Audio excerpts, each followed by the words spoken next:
Hey everybody, welcome to Zoe's Treasures. My name's Tracy, and as always, I'm here with my husband Noel. Well, kind of here. I'm still in Dallas. He's still in Pennsylvania. Good morning, Southern Charm. Good morning, Rawson. I love discounts. Hello, everybody. So, big question. Southern Charm already said she likes the song. Which did you guys hear my new song? I'm kind of geeked out over it.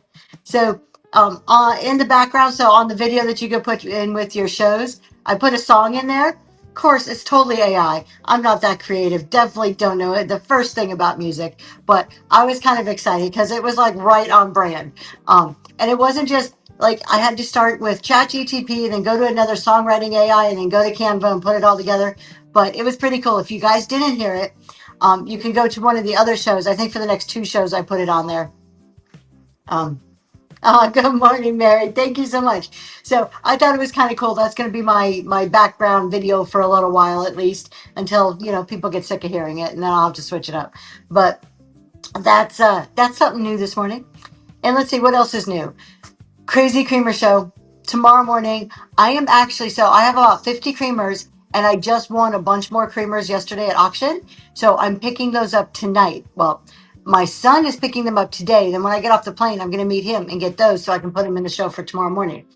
So if you guys have not checked that out, definitely go check it out. If you like creamers at all, they are Crazy Creamers.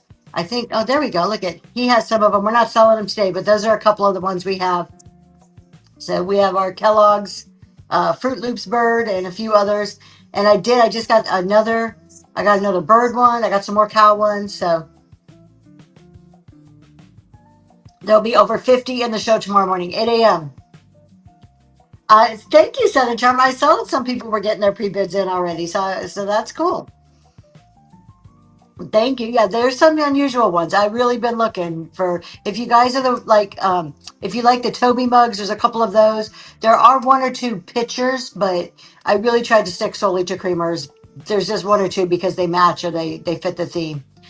So that's tomorrow. And what else do we have for housekeeping? Here's a big one: Pennsylvania meetup. I have updated my website. So if you guys are interested in the Pennsylvania meetup, you do not have to be from Pennsylvania. You could be from anywhere, buyers, sellers, open to everybody. We will be limiting it to about 125 people. It is now on my website, and there is an information thing on my website. So if you go to my website, which is, he'll put it up there, zoestreasures.com. So same name, just all together.com. Along the top of the website, there is a PA meetup tab. If you click on that, there, scroll down a bit, you'll be able to click to not necessarily to sign up, but just for interest, just in where I can email you any information as it comes out. I won't spam you. I'll wait until I get some information. I won't send you a million emails, but that's a way besides these shows to be notified when we finally nail down all the rest of the details. So that's it. And that's really all of my big housekeeping stuff. What did I answer before? Okay. No, Noel's telling me to hold on, but let me read I Love Discounts. Oh, there you go. Hold on real quick. Tony or Lysandra, I'll answer that in 1 second. That's the website, but if you go to the top, honey, click the three lines because you're on a phone. And then there is PA Meetup. There you go. There's the date is set. The rest of the information coming soon. That will be filled in as we solidify. And we do have our speakers that are going to be there. If you scroll all the way down, we have links to our speakers. Keep going. Right there is the speakers that have committed. And you can link and check out their whatnot pages from there.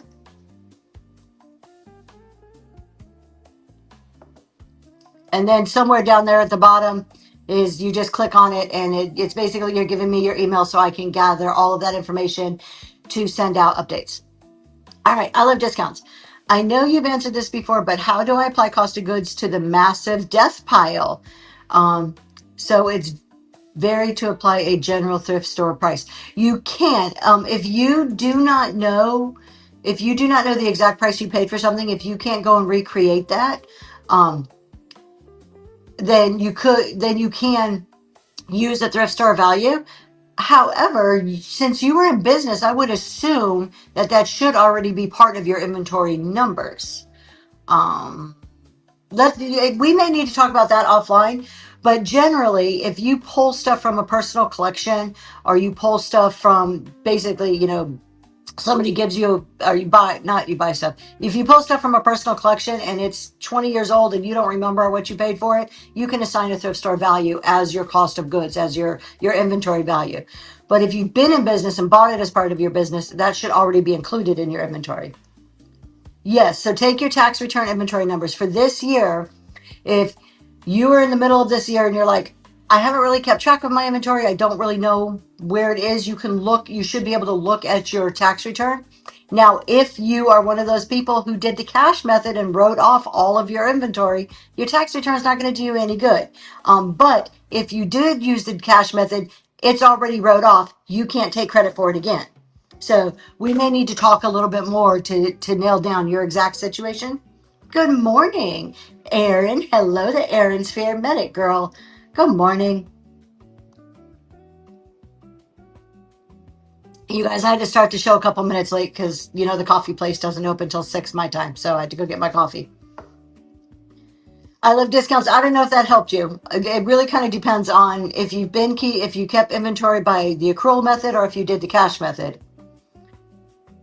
We're using yep. So if you were using the cash method, you've already got credit for that inventory. There will be no more deduction when you sell it. So this is a perfect example. I wasn't going to, didn't plan on doing this, but let's just use this as an example.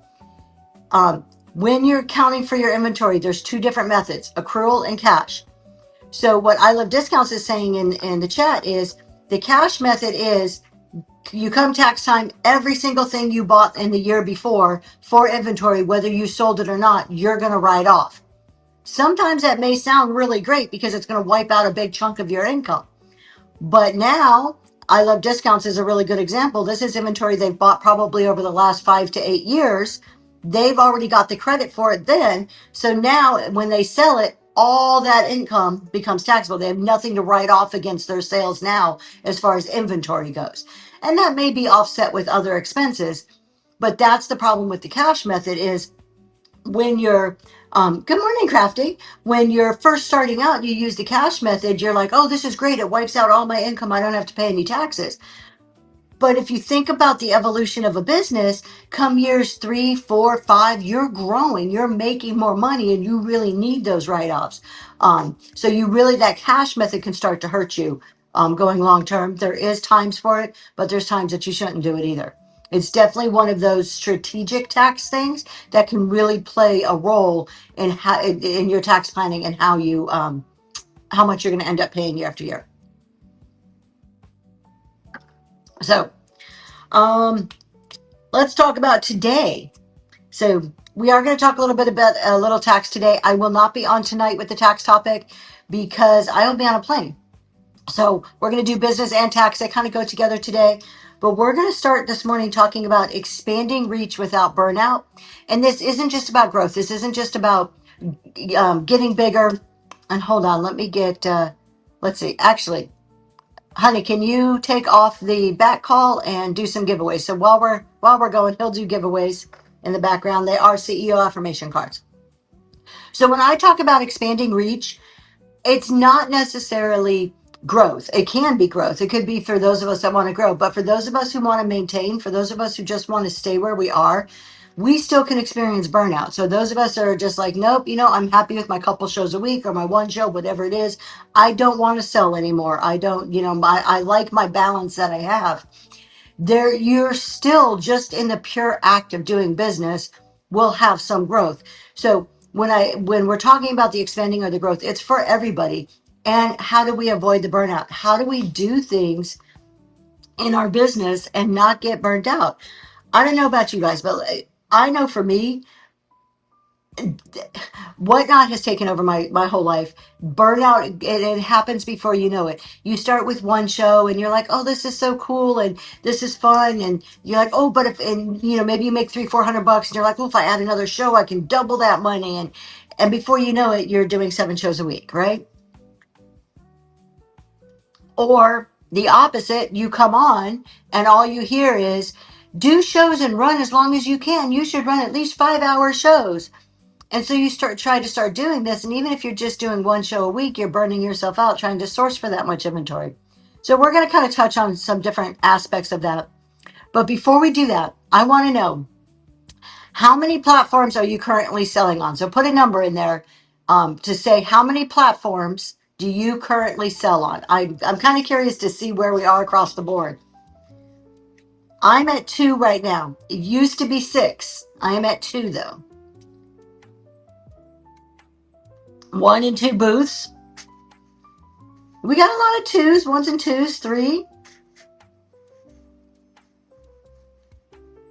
So some of you are like hyper focused on 1. Other ones are a little bit spread. Some brick and mortar in here, either booths or brick and mortar. All right, well, we're going to talk about different platforms today, not in like a lot of detail, but that's part of expanding, right? If you want to expand, that's part of what many of us do. Is we don't just do Whatnot. We know Whatnot doesn't do the big things, so we got to put big things on there. Maybe there's certain, more expensive items that we're like, I just can't get the money out of it on Whatnot. I need to put it on one of these other platforms where I can mark the price up higher. So it's not unheard of, but let's talk about, as we go through this morning, some of the pros and cons of that, why it may be a good thing and why it may actually be hurting your business. So to start with, growth doesn't require burnout. You can expand, you can grow, you can maintain without the burnout. There is a way to do it without killing yourself. So we all have had that experience where we add just one more thing. We're like, yep, we're going to add one more thing. And then the immediate regret, like within a week, we're like, why in the hell did I do that? Why did I say yes? Why am I adding this one more thing? Why did I make that decision? And there's a big difference when we start thinking like that. There's a big difference between being busy and being productive. You could be busy all day long. Good morning, Daisy Lane. You could be busy all day long and not get a dang thing done. So being busy and being productive are two completely separate things. Thank you for your purchase from the Ben. I appreciate that. And I've said this before, and I will say this over and over again. More is not always better, and less can be more. When we think about growth, the first thing we do is think about, let's put more shows on. Let's add more shows. Make my shows longer. Let's sell more stuff. That's not always the answer. Less can be more. I want to give you 2 examples. So let's just think about these 2 sellers. So seller A they both want to grow. Seller A adds 2 extra shows, adds another platform, like I'm going to expand to another platform, and is posting on social media every single day. Okay. Then you have seller B. They focus on what they're doing, focus on Whatnot. They improve their average order by $5. They improve their repeat buyers by 10%, and they stay consistent and show up for their schedule. Seller A added a ton more work, 2 more shows. That's more sourcing, more selling, more shipping. Another platform that's learning the rules of another platform, and social media. Where seller B is like, no, I'm going to focus on what I'm doing and make what I'm doing really, really good and make that work for me even better. Seller B has a chance to make far more money by focusing in on what they're doing versus spreading themselves more thin. And this is like that turning point in our thinking. Rawson, you got that giveaway. Thanks for being here. Congratulations. This is that turning point in our thinking where we start being far more strategic in what we're currently doing than just saying, I'm going to do another show. I'm going to do, add something else. When we start thinking about adding, we need to start focusing on, is it helping us reach our goals? Is this something I really want to do? Do I have the time? And we're going to talk about what the trade-off is for that when you do it. Because growth isn't always about adding stuff. So a lot of times growth is just about improving what you're already doing. And it's going to sound like the things we've talked about before, but really business isn't as complicated as we make it out to be. So a lot of times it's looking at, how are my shows being run right now? What is my anchor show producing? Just because you have a show and you sell $500 and you're like, oh, if I add another show, I can sell another $500. Maybe you could, but what if you focused in and you raised your average order value, or you increase the amount of people in your room and repeat buyers? Maybe you could make that extra $500 by adding on 30 minutes to your current show with those changes versus adding on a whole nother show that you're sourcing and shipping for. So this is getting into your strategic growth. And one of the big things is boundaries here. Boundaries protect the quality. And this is, if you guys walk away with nothing else from today than this one sentence, this is what I hope you walk away with, is every yes, every time you say yes, creates a hidden no. Every yes we say creates a hidden no somewhere. Couture, Karma, check your DMs, please. Um, so every time you say yes, there is a hidden no. Every time you say yes to something, you are automatically, whether you realize it or not, saying no to something else. You say yes to a new show, you're saying no to more family time, more personal time, more time to do your hobbies. You say yes to a raid train spot, you're saying no to doing a show on your terms. You say yes to another sourcing trip, you're saying no to getting administrative uh, ta- tasks done. Maybe it's your bookkeeping or organizing or updating your inventory. You say yes to another platform, you're saying no to sometimes to quality, to spreading yourself out too much. So there is always a trade off when we're looking at expansion, growth, or just doing anything more in our business. We are trading that time and we're giving up something else. And a lot of times it's not evident. And here, it's easier to say yes. It's easier, isn't it? Thank you, Daisy Lane. It's very true. It's easier to get excited about a new venture, a new show, a new product, a new something. That's fun. That's exciting. And we get so caught up in that we don't realize, oh, if I add this other show on, well, there goes another morning of the week. Can I be committed to it? Can I do it? What am I giving up in its place for that? So were you guys talking about this last night? Spreading products. Yes, spreading products too thin across multiple platforms. Think about this, and that's such a good point. If you, and we had quite a few people who said they post on multiple platforms.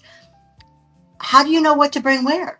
And a lot of us probably have some type of direction, some boundary, and maybe things are too big. That's an easy boundary. It's too big for whatnot. It goes somewhere else.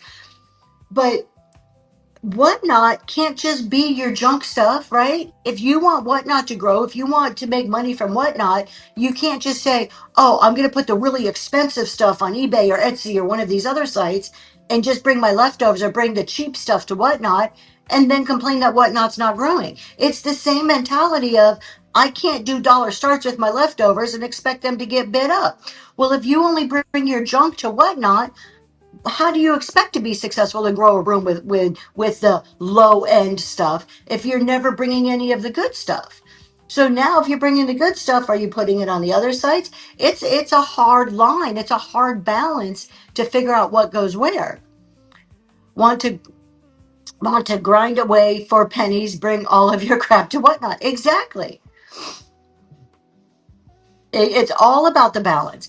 And that could be the more platforms you add, the more difficult it becomes. Now you say, oh, I'm just going to put it on all platforms. I did that. When I was posting on 6 platforms, I used Vandu, so I thought, oh, I've got this. I've got systems in place. I use Vandu. It's a click of a button. I'll post it to all these platforms. It's super easy. It was super easy, but there was still administrative time. They were still trying to track what didn't update, what did and didn't update. Um, and I wasn't in my mind, because I had expensive stuff on other platforms, I was more hesitant. I'm like, okay, if it doesn't sell over here, it's okay. But I wasn't putting it into shows because I wanted too much money off of it. So whatnot will teach you really quick what people, what Liz likes. So true. So true. So when we're thinking about our products and the spread across the platforms, again, I go back to less can be more. More isn't always better. We don't have to have all of those platforms. Now, I know there's the whole two ways of looking at that. Put your eggs in one basket. Watch those eggs really close. That's a Green 13. Jeremy says that. That's kind of what he says his kind of thought process is. And then there's those of us who say, no, you need, put your eggs in multiple baskets. Don't focus too much on one. I'm all for multiple baskets, but not so much multiple platforms. It doesn't have to be platforms. One maybe, whatnot, maybe one other platform. I think the minute you start spreading yourself over multiple platforms, you start hurting yourself. Here's what it makes me think of. Let me read this comment really quick. Risk also increases selling the same item on multiple sales, thus creating a absolutely. Coach your karma. And I found that even using Vendu, where it's supposed to delist on all of the sites automatically, it doesn't delist with Etsy. Etsy's a manual process. I had multiple times that I sold something on Whatnot that it still sat on Etsy, and then I would accidentally sell the same thing on Etsy. Or it sold on Etsy, and then I would sell it on another site because Etsy's the one that acts funky when you're using Vendu. I know there's other cross-lister sites. That's just the one I have experience with. So um, you have to to really consider that there is a lot more risk. Vintage Vicky, congratulations, you got that giveaway. Congratulations. And Daisy Lane and What Liz Likes are both talking about the data. I could not agree more. It is so easy. If you focus and pay attention to your shows, if you just review your shows, you don't need any fancy software. You don't need any programs, no, anything. You can just sit and review your shows manually in your head. I'm going to tell you how I do it, and you can get instant data on what is selling and what is not selling. I'll tell you how I do it. You'll spend the same amount of time delisting as you would. Yes, exactly. The time you spend maintaining these other platforms, you're giving up doing a show on Whatnot. That's your, okay, I'm going to say yes to the other platforms. Here's my no, is being able to sell more on Whatnot. And I'm not like forcing everybody, oh, just do Whatnot. I just want to get you guys thinking. I just want to put some thoughts in there so you're considering the trade-offs here. Because for every yes, there is always a no that's associated with that yes, whether we realize it instantly or not.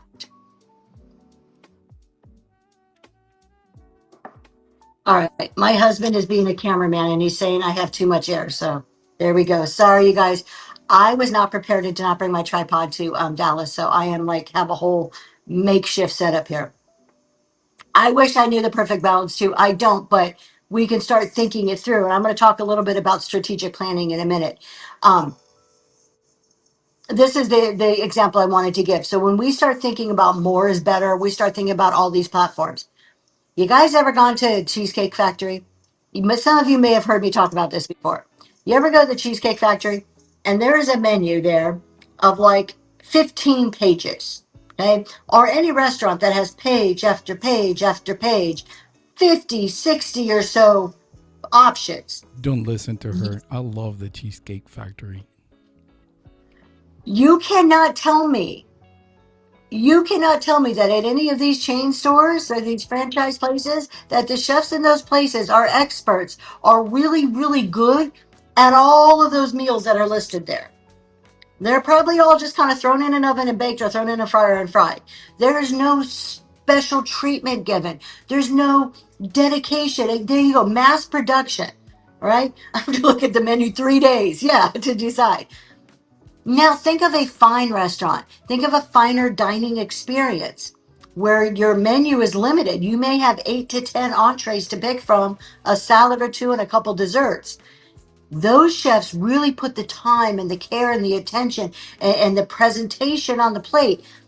All of their effort is focused in very minutely on that menu. That's like us when we're either spreading ourselves too thin. We could be the Cheesecake Factory and we could be posting our stuff on every single platform and not doing any of it very well because we're spreading ourselves way too thin over all of it. And what are we going to do?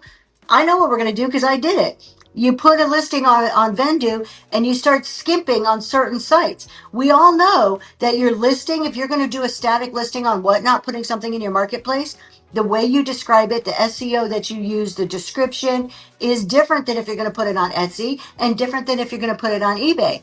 But when we're trying to take like a Vendu and make it quick so we can post on multiple things, we're skimping on the specificity of each one that we're posting on, and we're going very broad and very general, thus cutting ourselves short in the long run across all platforms.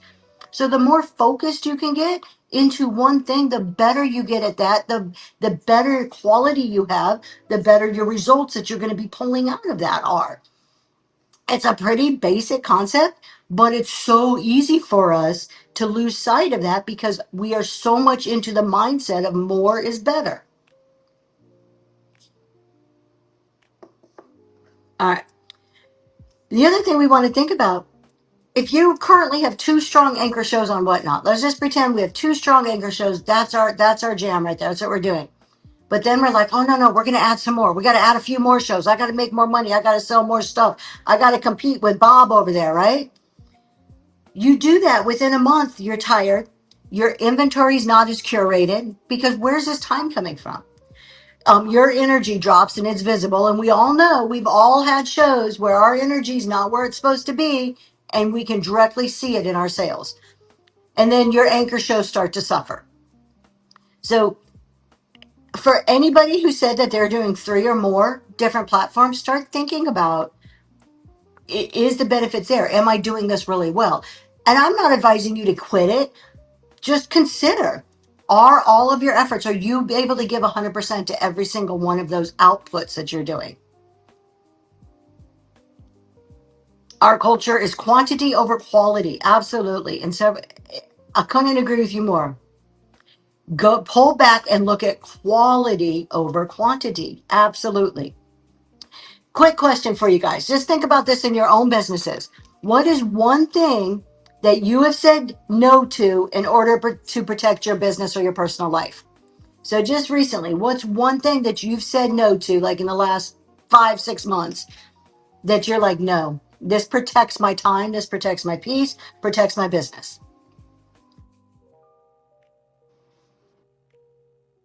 If you guys are just joining, the giveaway is going, that is for a CEO affirmation package. Oh, no, don't be quiet. Keep going. I love it. Too many vintage Vicky, you and me are on the same page. I am now this is my year of saying no to raid trains. Not to all of them. I'm being more specific and more picky. I am saying no to raid trains that do not fit me and my business. What else do we have here? Saying no, I love discounts. They've talked about this a lot. They've been very open on their shows, very transparent about, I'm closing my brick and mortar store. It's not serving me. It's not doing the job I needed to do in my business. And one of the problems we face is we tend to look at things like that as failure. And it's not failure. We tend to look at, you know what? I'm posting on six different platforms and it's not working. And so instead of thinking, I'm just going to be more strategic about what I'm doing, I think, oh, I failed. Why can't I sell anything on these sites? But we're looking at it the wrong way. I need to slow sourcing down and getting more particular about what I source. There you go. Raid trains for the sake of doing raid trains. That's the other thing for me. I used to think, oh, I got to get my name out there, particularly when we're new. I got to do raid trains all the time. I got to go chase all these raid trains. Maybe that's not true. If the time you spent sourcing for, prepping for, setting up a raid train, you could have done your own show. And don't get me wrong. Again, I'm not against all raid trains. I just think we need to be more strategic. I'm not for raid train chasers. I don't think raid train chasing is a smart business move.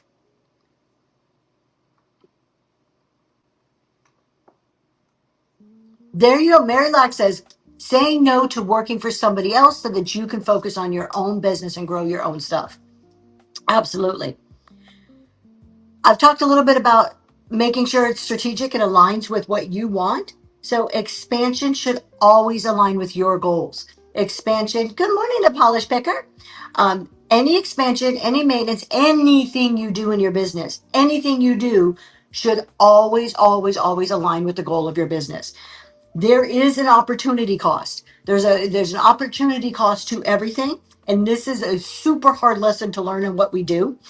And that cost is time. Every opportunity involves time, and you're going to use your time chasing various opportunities. Without a goal, without boundaries, we will be squirrel braining into all these different business ventures, none of them getting us to where we actually want to be. You have a personal sale business designing clothing. I have to turn away new clients because my long-term clients want more. There you go. It's focusing on your repeat buyers. It's establishing that base that's going to get you through. Um, Imagine this. Pretend you have 10 hours a week. You're just magically, somebody like tapped you with a wand and said, here's an extra 10 hours a week for you to do whatever you want to do with it for your business. Okay. We're talking about looking at our businesses. We have a couple of options here. We could maybe build a YouTube channel to bring in more people, track more buyers with those 10 hours. Another option is we can maybe learn another selling platform. We can say, okay, I am going to expand. Or maybe we can focus and build systems and tracking our finances better. We have 3 different choices there. None of those choices are wrong, but only one of those choices is going to get you to where you need to be, is going to help you with your goals. So when we look at things and we look at these options, if you have options of, oh, I've got some extra time, I can put it on my bookkeeping, or I can do another show. Well, doing another show sounds a lot more fun than doing your bookkeeping. And I say that as a CPA, right? But doing another show may not be what you need, may not be strategic. Part of what we have to do as business owners is make the hard decisions. We've got to be the bad guy to ourselves. We got to tell ourselves no. We got to say, oh yeah, that item looks really cool and I know I can flip it, but it doesn't fit my strategy. I'm not going to source that item. I'm not going to add the other show. I'm not going to say yes to this rate trade. I'm not going to spend hours going into everybody else's show. I'm going to limit my time that I'm in everybody else's show. We have to protect our time and our peace, say no. Melly, congratulations. Or is it Melissa? Congratulations. Thank you for being here. I always refer denied clients to another designer that's just starting out. Referrals to colleagues, absolutely, Couture.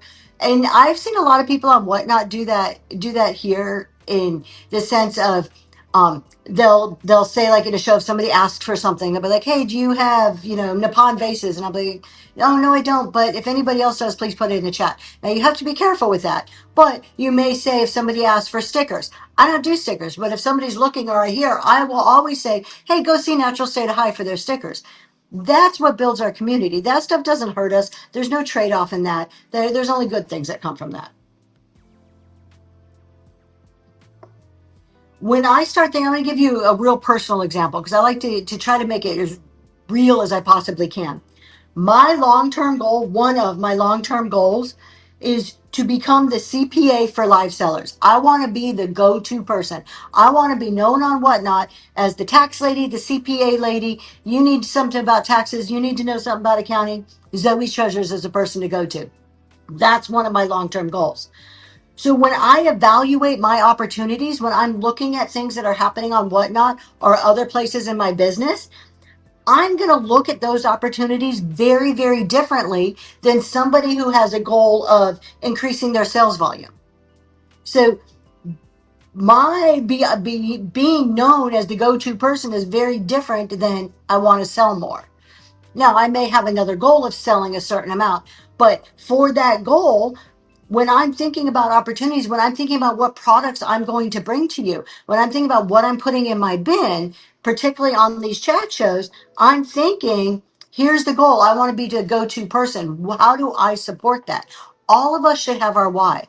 I have one of the guides in the bundle. There is a business plan, a very simple 4-step business plan.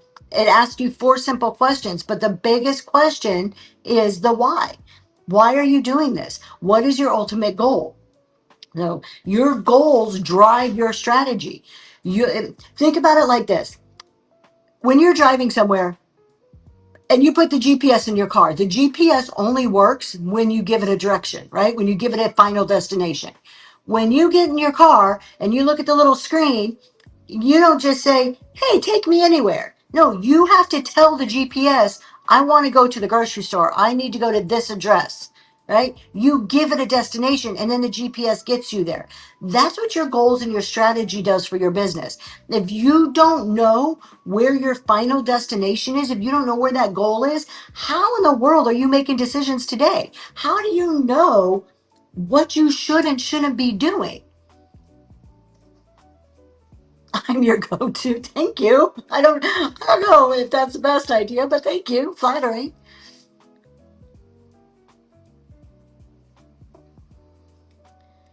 All right. This is, I'm going to go back to my prior statement. This is why chasing raid trains does not work. You are satisfying somebody else's goal and not your own. And I say this cautiously because when I say it, I don't want people to hear Tracy hates raid trains because that's not what I'm saying. But I will adamantly speak out against raid train chasing. What I mean by that is building your business around raid trains. Where's the final destination? What is that destination that you're trying to get your business to by chasing raid trains? Are they good for marketing? Are they good to get your name out there? Yes, it's a tool to use in the mix of your overall strategy. It shouldn't be your full strategy. You're not going to get to where you want to go by only chasing raid trains. You're going to get to where the raid train conductors want to go. You're going to help them reach their GPS destination, not yours. And I hit on this a lot because one, raid trains are a huge part of our culture here on Whatnot. So they exist. We like to get on them. We like to run them. So we can't ignore it. Because they're so prevalent, we need to acknowledge their existence and figure out how to use them in a way that benefits us versus hurting us. And they can hurt you as much as they can help you. Also, sellers are always on raid trains. I'm not interested in watching the same sellers all the time. Exactly. It's one of the things you need to consider. Is this a raid train that always has the same people? Is it just going to be the same buyers? Are you getting exposure to new buyers? That's all the part of it when you're evaluating a train. Does it fit within the culture? Or not the culture, does it fit within your strategy? So I don't want to give the wrong impression about trains, but it's something you really need to consider is the overall objective of where you're going in your business and how does this complement your objective, and not just you're following somebody else's vision, following somebody else's dream. And it's just so prevalent on here. And I know there's the new raid train app and everybody's super excited, and now I can sign up super easier. Now it's even easier to sign up for raid trains. Just take a minute to consider, be selective, know how that helps your business. Thank you very much. What is that, Tammy? I don't know if I'm saying your name right, but thank you. The rules are very restrictive, and I'm not against the rules. I think every conductor has a right to establish the rules that they feel are best for their train, and I don't like think bad because of that. I then, for my business, have the right to pick and choose what helps me and what hurts me. I will not do a train that I need to do a giveaway over $10.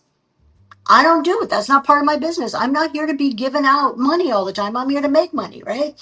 I'm not going to do a train where I can't adequately describe my products.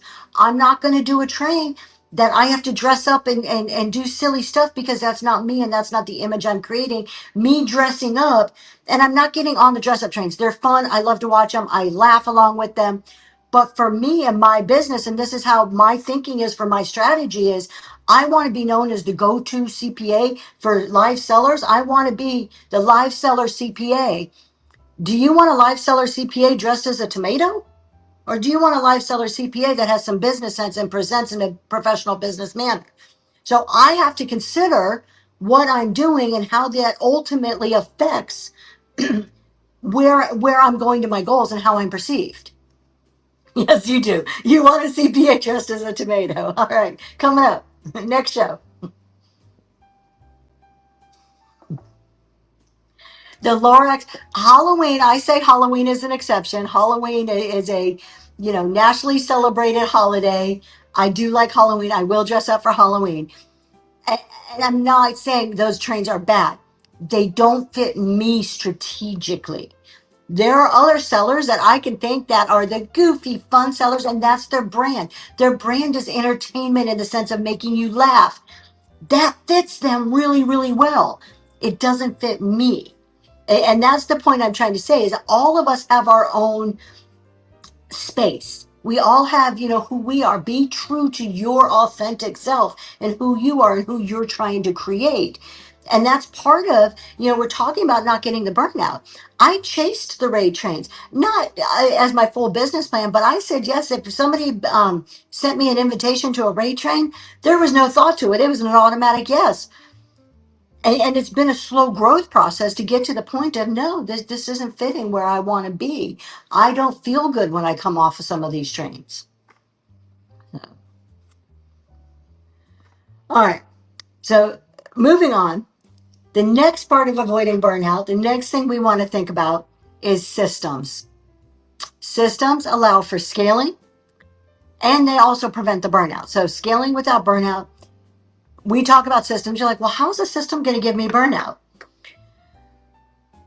Y'all have to, who here, put something in chat if you ever feel that you are suffering from decision fatigue. I do. I hate making decisions. This week, I'm at a conference that I'm not running, and guess what? I just get to show up and have people tell me what to do, and it feels so good. It feels so good to walk downstairs to my workroom where my team is and be like, what do you need me to do? I don't have to figure it out. I don't have to tell people what to do. I don't have to decide what comes next. It's look at all these yeses, all these me's. Yes, we make thousands upon thousands of decisions each week. And if we're just focused on our business, there's still thousands of decisions. What should I sell? What do I list? Do I list? Do I not list? What do I source? Where do I source? How much should I price this at? Do I do dollar starts? How do I set my shipping? What time do I put my show on? What day do I put my show on? What do I say? How do I open? How do I close? How do I do it right? All of these questions, all of these decisions you are making over and over and over again. One guaranteed, absolute, no fail way to reduce your decision fatigue is to have systems. Systems eliminate decisions. You make the decision once, you figure out how it's going to work, and you don't have to ever make that decision again unless the system isn't operating properly. Systems reduce your decision fatigue. I get comments sometimes like, well, how do you work full time and you do all this other stuff? It's because I have systems. It's because I make it easy. I eat the same smoothie or drink, not eat. I drink the same smoothie when I'm at home every single day for breakfast. Every day. Some of you may be thinking, oh, that's awful. That's so boring. You know what? But I never have to think about it. I never have to figure out what am I going to make for breakfast. Look at Southern Charm. She's on it. She's like, me too. I don't have to figure out am I having eggs or am I having cereal or oatmeal or waffles. Nope, it's a smoothie. When I go to the grocery store, I know exactly what I need to buy. I need my smoothie supplies. I know exactly what those supplies are. It may be boring, yes. I know you think it's boring, but it's one less decision I have to make in my life. So you start applying that type of thinking to your business. What do you say when you open your show? Say the same thing every time. What about your systems for shipping? What about your systems for sourcing? The least amount of decisions you put into something, the easier it is to perform, the less burnout you get, and the easier it is to train somebody else to do that for you, to free you up to do the things you love even more. The kitchen is not an adventure. I implement a system and my husband seems to enjoy breaking the system. Ross, and I'm right there with you. Right there with you. Look at him right there arguing with me in the chat already. I've worn black dress pants to work every day for the past 15 years. I love that. I absolutely love that. I just bought, a lot. And it's easy. It's black. You're shopping for clothes as long as it matches black. It's easy. These are the type of things that you think are boring, but look at some of the really successful people, like the Bill Gates of the world. Look at some of those people. They have the same color suits. It's that theory right there. There's not a huge ton of variety because they want to use their brain power, their time, their mental energy, their physical energy on the things that matter not the repetitive tasks. They reduce the decision fatigue, they reduce the repetitiveness, make the decision once and move on, so it frees you up to make higher level decisions. I can focus on my 2027 plans because I already have a system for my shows. I can take the energy that I'm putting into certain things now and focus on the future and my growth versus having to make the same decision over and over and over again and burning out from it. Darren wears black t-shirts. I think this is all genius. I don't see anything wrong with this because it makes it easy. Not only when you get up every single day of your life, do you not, and I'm not encouraging everybody go wear the same clothes every day. It's the concept that we're talking about. But when you get up day after day and you just know this is I have black pants. I'm wearing black pants. It's not only you don't have to make that decision every single morning. When you go shopping, you don't have to make that decision. You don't have to wander from store to store to store. So think about that in your business. Think about how that applies to sourcing. If you know you sell this certain aesthetic or a certain product or a category of product and you want it to be a certain size and a certain price point, you make those decisions ahead of time. I often talk about my 3 questions I ask myself for every item I source. And I know you say, oh, don't ask more questions, more decision. But my boundaries, my guardrails, I don't have to consider everything else around us. I don't have to stand in a store and say, oh, but this is so great and it's so pretty. Oh, but what about this? No, it's A, B, C, A, B, and C. It's a yes or no decision just like that versus 20 decisions trying to figure out if I should buy something or not. I don't have to evaluate a table for stuff. I had a chance, if those of you who didn't hear, I just got to buy one of my biggest buyouts. No, it wasn't really a buyout, but like a purchase at one time. A really, really decent sized Fenton and glass collection. I didn't have to stand there and contemplate for hours. I saw the stuff. I knew it fit my aesthetic. I knew the shipping was going to be good. The only question I had in my mind was the price point because I had to make the first offer. But it was an easy decision. I didn't have to agonize for days over if I was going to make the biggest purchase I've ever made in my business. Where that's the type of decision that you would think, oh, I'm going to agonize for days. No. Whether I'm buying one item or I'm buying a huge, offering of an item, it's still the same decision. It's still the same process. Let me go back because I'm missing some comments here. Set start. Oh, I love discounts. Yes. You're one price point. You're ahead of me. You're getting there ahead of me. But yes, one price point. I have to figure out what I'm going to sell everything for. That is the best thing about dollar starts or any set pricing. Doesn't have to be dollar. Any set pricing. I don't have to worry. I don't have to research. I don't have to worry about the prices. It's $1. There you go. My daily diet removed decision making about meals and removed shopping and cooking decisions. Surprising how much stress it reduced and time saved. So it may seem like this kind of like, oh, it's this boring concept, but it's freeing. It's actually incredibly freeing when you start applying that thinking in your business and your personal life. Steve Jobs wore the same outfit every day, so he never had to think about it. None of the I may tell you things in a way that I've come up with to say it or a unique way to say it, but the ideas I bring every Friday morning are tried and true business things. They're not like, oh, Tracy just thought of this idea. I wish I was smart enough to come up with all these business concepts on my own, but these have been around for a long time. They're tried and true. And there's a reason why people continue to do them over and over again. Do what I do and always offer $5. Southern Charm. Y'all, I got to tell you about Southern Charm here. I am not one to haggle. I go in, you give me a fair price, I buy it from you. If I go to a flea market, a garage sale, and there's no price on there, I'm not going to stand around and ask you a price. I have to be super, super, super interested in the item. I just really feel like put a price on there. If I think your price is fair, I'm just going to pay your price. Southern Charm's like, nope, I always haggle. She told me this. I got to try it. I got to get out of my comfort zone and try this. She says anytime she goes somewhere and they say, well, how much do you think it should be? She goes, $5. $5 is her go-to automatic response in the haggling process. And it works. There's a lot of times that they will be like, okay. And you're like, oh, wow, $5. Then maybe they come back and say 8. But She says it works. It's always $5. I've got to try this. I've just got to get out of my. I'm not a haggler. This is an area that I need to work on. You say $1. See, my thing is, and I'll tell you about a recent experience. I'm not gonna tell you. We're calling the source the professor. I went to see the professor, and the professor had all of this Fenton glass. It's coming, you guys. The collection was amazing. I Love Discounts was there with me. They saw the collection. Um, Fenton glass, some other types of glass, huge, huge, 2 tables full. But when I first saw it, it was just 1 table full. And the professor asked me, make me an offer. I couldn't say $5, that was way too low. That would have been insulting. But what went through my head was, I don't want to insult the person. This is a really good collection of glass, pristine condition. And I also need to protect my margin. I don't want to go too high, but I want to give something that's fair. So all these thoughts were going through my head. That's decision fatigue right there.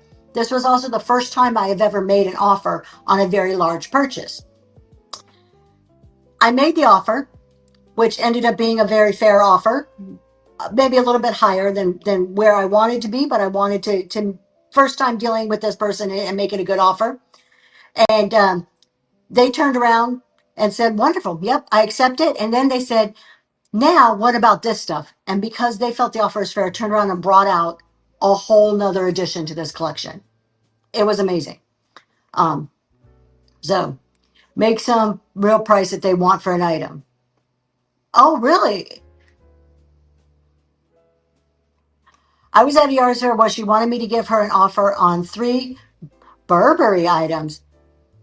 I told her to give me a number. She said 50. I asked her 45 and she agreed. $1 and they say 5 and you meet in the middle. Yeah, I think that's Southern Charm's thing about the $5. I'm very nervous about insulting people. I want to be fair to them. As much as I would want to be fair if somebody be fair to me, because there is nothing worse than when I used to sell on Facebook Marketplace. And no, Facebook was one. You know who the worst was? Posh. When I used to sell on Poshmark, you would list something for $100 and you would get these offers. I'll pay you 20. I'm like, that's freaking insulting. So I'm always like cautious of that. Like I don't want to insult people. Everything can be resold for over 150. Well, maybe you should have offered 5. I don't think. Yeah, he did say I couldn't insult him, but no, I couldn't have offered 5. I mean, that was too good of stuff. Or 5 per item. Yeah, maybe 5 per item. When the way I came up with the price, and I felt afterwards, I felt good because the people that were there, we were kind of discussing it after, and I'm like, I looked at the items and I calculated in my head, like I thought, well, I kind of know what I can get out of these items. I know what I can sell them for. And so I counted the items and multiplied by 10. So I'm figuring a cost of goods of about $10 an item. And that's kind of, and then I added a little padding on that to make it fair. And the people who I Love Discounts who were there, somebody else was like, yeah, that's probably in the same ballpark as I would have offered.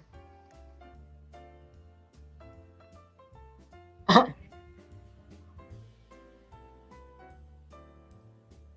don't know if you guys can hear him. Is your mic on? My husband's saying it's not an insult to offer low. It's a strategic maneuver to start a discussion. I'm still of the I don't want to insult people stage. What about you guys? Are you afraid? I know Southern Charm. Who said $1? Are not afraid to go too low. Me too. I hate when they say make an offer. I don't want to insult either. Yeah, polish pick. But I think that's one of the things we need to learn how to do. I know it's something I'm working on now. Thank you, SS Vintage. You don't want to listen to me. So Liz says, Liz, you do the $1 too. If they want me to say first, I say $1 and then give them my instant yes. And then I'll get back to you. Oh, I like that. I'll say $1 and then that's your instant yes. And then like if it's this amount, I'll have to think about it and let you know. So go as low as possible or pay what the person has noted. That, see, I Love Discounts. That's kind of in that specific purchase of the Fenton. That was my thinking is I was willing to pay more to establish that relationship in hopes that it grows and produces more items coming my way. Sometimes there is some value in paying up for something if it's in a type of situation that could produce that future relationship, that future source, just them knowing that you're going to be fair to them will help them be comfortable coming back to you and bringing you more opportunities. So tripod, you say, I don't want to insult you, but I'm a reseller. So I like you kind of explaining the background. I like that. Because a lot of times we're afraid to say we're resellers because we think it gets a bad rap or something. But we're a legitimate business like anybody else. There's no reason to be ashamed of being a reseller. Be proud of your business. No, dollar is a joke. And then you have 3 price points. Super cheap. I'll take all of it right away. The higher it gets, the pickier I get. Now, I can agree with that. Yeah, so say dollar, haha, see what they say. Maybe if you say dollar, they come back with a different price automatically, and you're like, yeah, sure. Or you got those price points. I like that strategy. Now, Liz, I would feel a little more comfortable with that strategy.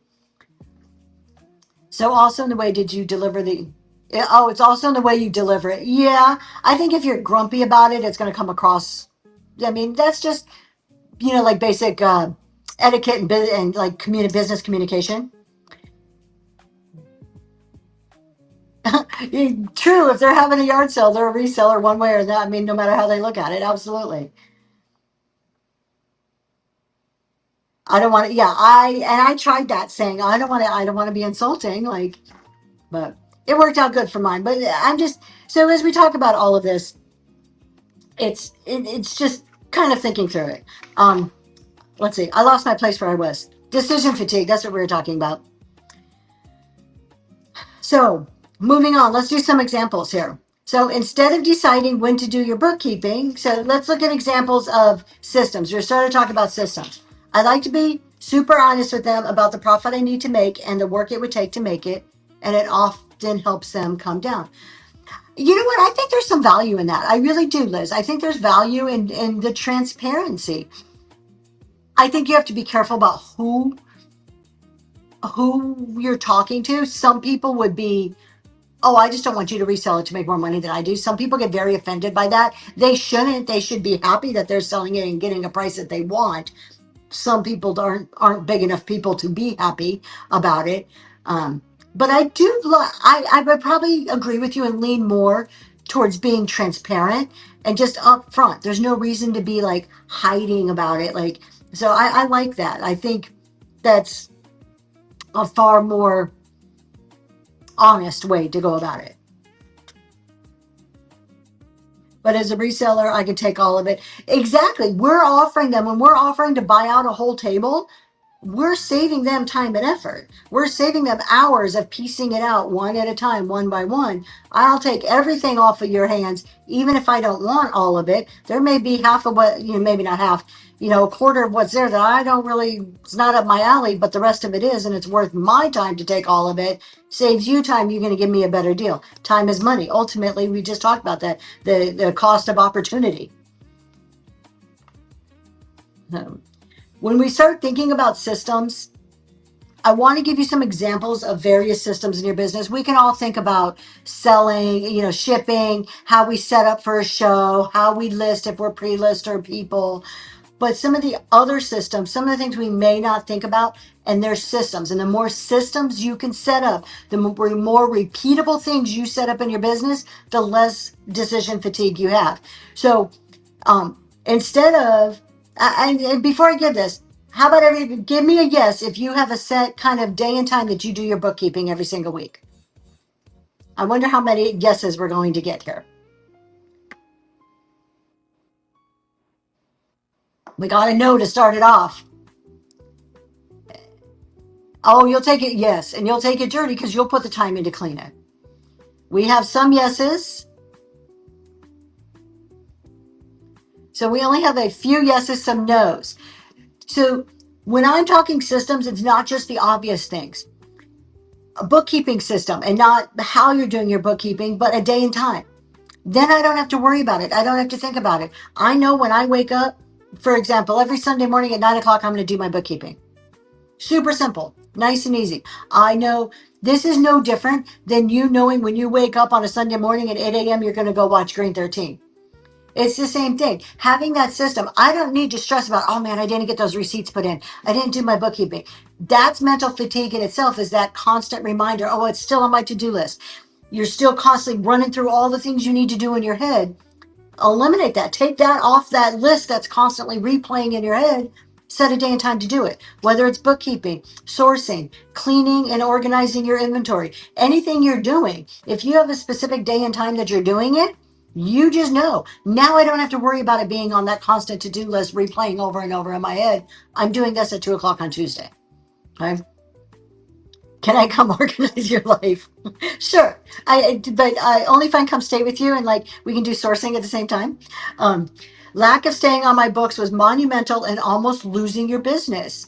Make the time, same day. It's like having an anchor show. And why do we say, look at, I'm going to go back to this. Why do we say we have an anchor show? Consistency. Here you go. Why are you setting a day and time to do your books each week? Consistency. So we don't end up with problems down the road. Like I Love Discounts is pointing out. We do consistency in our shows to build our business. It's that system is the foundation of building the rest of the business. Reduces your decision fatigue. It sets the structure for your business so that it frees you up to do other things that are more produce a better return for your time. Another system. How about those of you who use social media? You want to talk about something that's draining? Trying to figure out what the heck you're going to post, what you're going to talk about, when you're going to post it, where you're going to post it, how often you're going to post it. Social media is terribly draining. And what do we hear all the time? Oh, you need to be on social media. You need to do this. So then we end up with this divide. Either there's those of us who are like, I'm going to embrace social media and use it to the best of my ability for my business, or to hell with social media. I don't need it. I'm not doing it at all. Make it a system. Mondays is educational content. Fridays is a show reminder. Mondays is inventory preview. Whatever it is, turn it into a system. Then I don't have to think. If Monday's educational content, I know every single Monday's educational content. And then we go from there into utilizing how does AI help us maintain our systems. Those are just two examples. The other one we talked about was a set price. Having one set price eliminates, what do I sell this for? Is it $5? Is it $8? Is it $20? No, it's $1. It's nice and easy. Or it's everything's $5. It eliminates all these decisions. The more decisions you can eliminate through setting up systems, the less decision fatigue, the faster things are going to run, the more time you have to invest into really growing your business in other ways, or improving your business, or monitoring your business, or coming up with ideas, or not doing anything for your business and enjoying a hobby, or enjoying reading a book, or doing something in your personal life, or spending time with a loved one. We don't get to that point without setting up systems. Bookkeeping takes time to become a regular practice, absolutely. Expected and natural. It does. Wildflowers, 100%. It is not like hey, I'm going to do this every Tuesday and now I'm perfect. It's like anything else. Systems are like habits, right? It takes time to develop it, to make sure that you're doing it. If you need to, I write everything. I have a calendar. I live and die by my calendar. I live and die by my schedule. But you know what that does? It's systematic. It frees me up to be able to, in the middle of 2026, laying out my 2027 plans to know where my business is going. Hello, welcome in. Think about McDonald's. Okay, think about McDonald's or Burger King. They're not successful because they have the most talented people flipping their burgers. I'm not getting on McDonald's workers, but let's face it, most McDonald's workers, it's not that McDonald's is talented because they have this highly skilled, cream of the crop labor. And not that they're bad people, but you don't have a bunch of teachers, doctors, firemen, policemen flipping burgers, right? McDonald's is successful because they have systems in place that are the same in every single store. They have signs that say exactly how to make that cheeseburger. You put the bread, you do the cheese, the ketchup, whatever. There is a system. There's pictures. There's charts. Everything is done the same way every single time. So it doesn't matter who they hire. It doesn't matter because we're going to do the system the same way every time so that no matter what McDonald's you go to, In theory, those cheeseburgers should all be the same. It's systems. Systems is what grew it to be a repeatable, expandable franchise. It's not talent. You don't have to be the best seller in the world. You don't have to be the most creative person. You don't have to be the most entertaining person. But you set your goal, you know where you're going, you start putting your systems in place, and guess what? This starts compounding. It starts creating a business that you're like, wow, look what I built. How do you know when and where the Detroit meetup is? Go Detroit is JJ Shopper. So you can also go to if anybody knows, and honey, I think you know there's a whatnot page that lists all the meetups, but specifically I know Detroit is JJ Shopper, so I would assume she has some information somewhere. Can you just get the hot fries? Yes. If anybody else knows where to get information on the Detroit meetup, I would be so grateful if you can put it in there. Oh, she sold out. Thank you. I love discounts. Okay.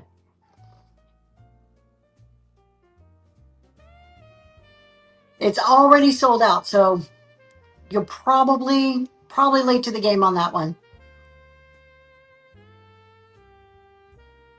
There's a couple lists. So CG Boomerang Echo on her website has a list of meetups. There is a Whatnot official list of meetups. Here's the Whatnot one.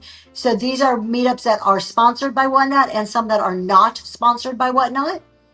It went away. What happened? My screen's blank. Maybe. He's trying to get it.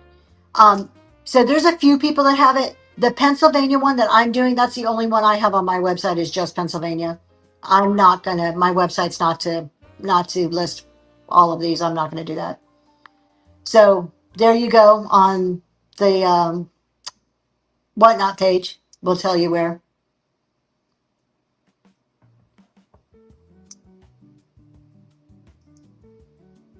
Meetups.whatnot.com. Thank you. I love discounts. So systems, let's go back to our systems, create consistency. There's that word again. I know you're all sick of hearing it. I'm sick of hearing that word. But at the end of the day, consistency, commitment, discipline, that's the secret sauce right there. And it's not going to come from any outside source. It comes from within you. That's how you be successful. So you could read any book, read any guide, read any PDF. You can do all that stuff. And those are great tools, may give you some hints, may give you some tips, may give you something to think about. None of that is going to define success for your business. What's going to define success are systems. Systems create consistency. Then you commit to it and you have the discipline to stick to it. Keep saying it. Maybe people will listen. Maybe you're not sick of it. It's not necessarily I'm sick of it, but I feel that I say it so much that people roll their eyes every time the word comes out of my mouth. There's just nothing more true than that. It's just that's what it comes back to is showing up over and over and over again. And this is the thing that I think people have the hardest time with. People have the hardest time with consistency, commitment, and discipline. It sucks. Let's just face it. It sucks sometimes. There's plenty of days I do not want to get out of bed and do a show. There's plenty of days. But if I let that drive me, my business will never grow. My business will never get to where I need it to be. But the PA one's going to be somewhere around Harrisburg. So I'm looking at Harrisburg because it's easy to fly into and there's a lot of hotel options there. All right. Your business ultimately should be able to function without you in the center of doing everything. Now that there may be some caveats too. If your business is built on you're the personality that's selling, you're doing the selling, that's very hard to replace. But everything else in your business should be able to run without you in the middle of it because of the systems you set in place. I've been out of town for this week at work. We have been doing shows on our normal schedule. My husband and daughter at home doing the shipping.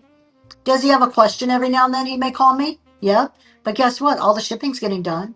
I don't have to be the center of shipping. Now, when I'm home, that's my main responsibility. But I can leave and it still exists. That should be a goal. Now, I know some of you are like, it's only me. I don't have any help.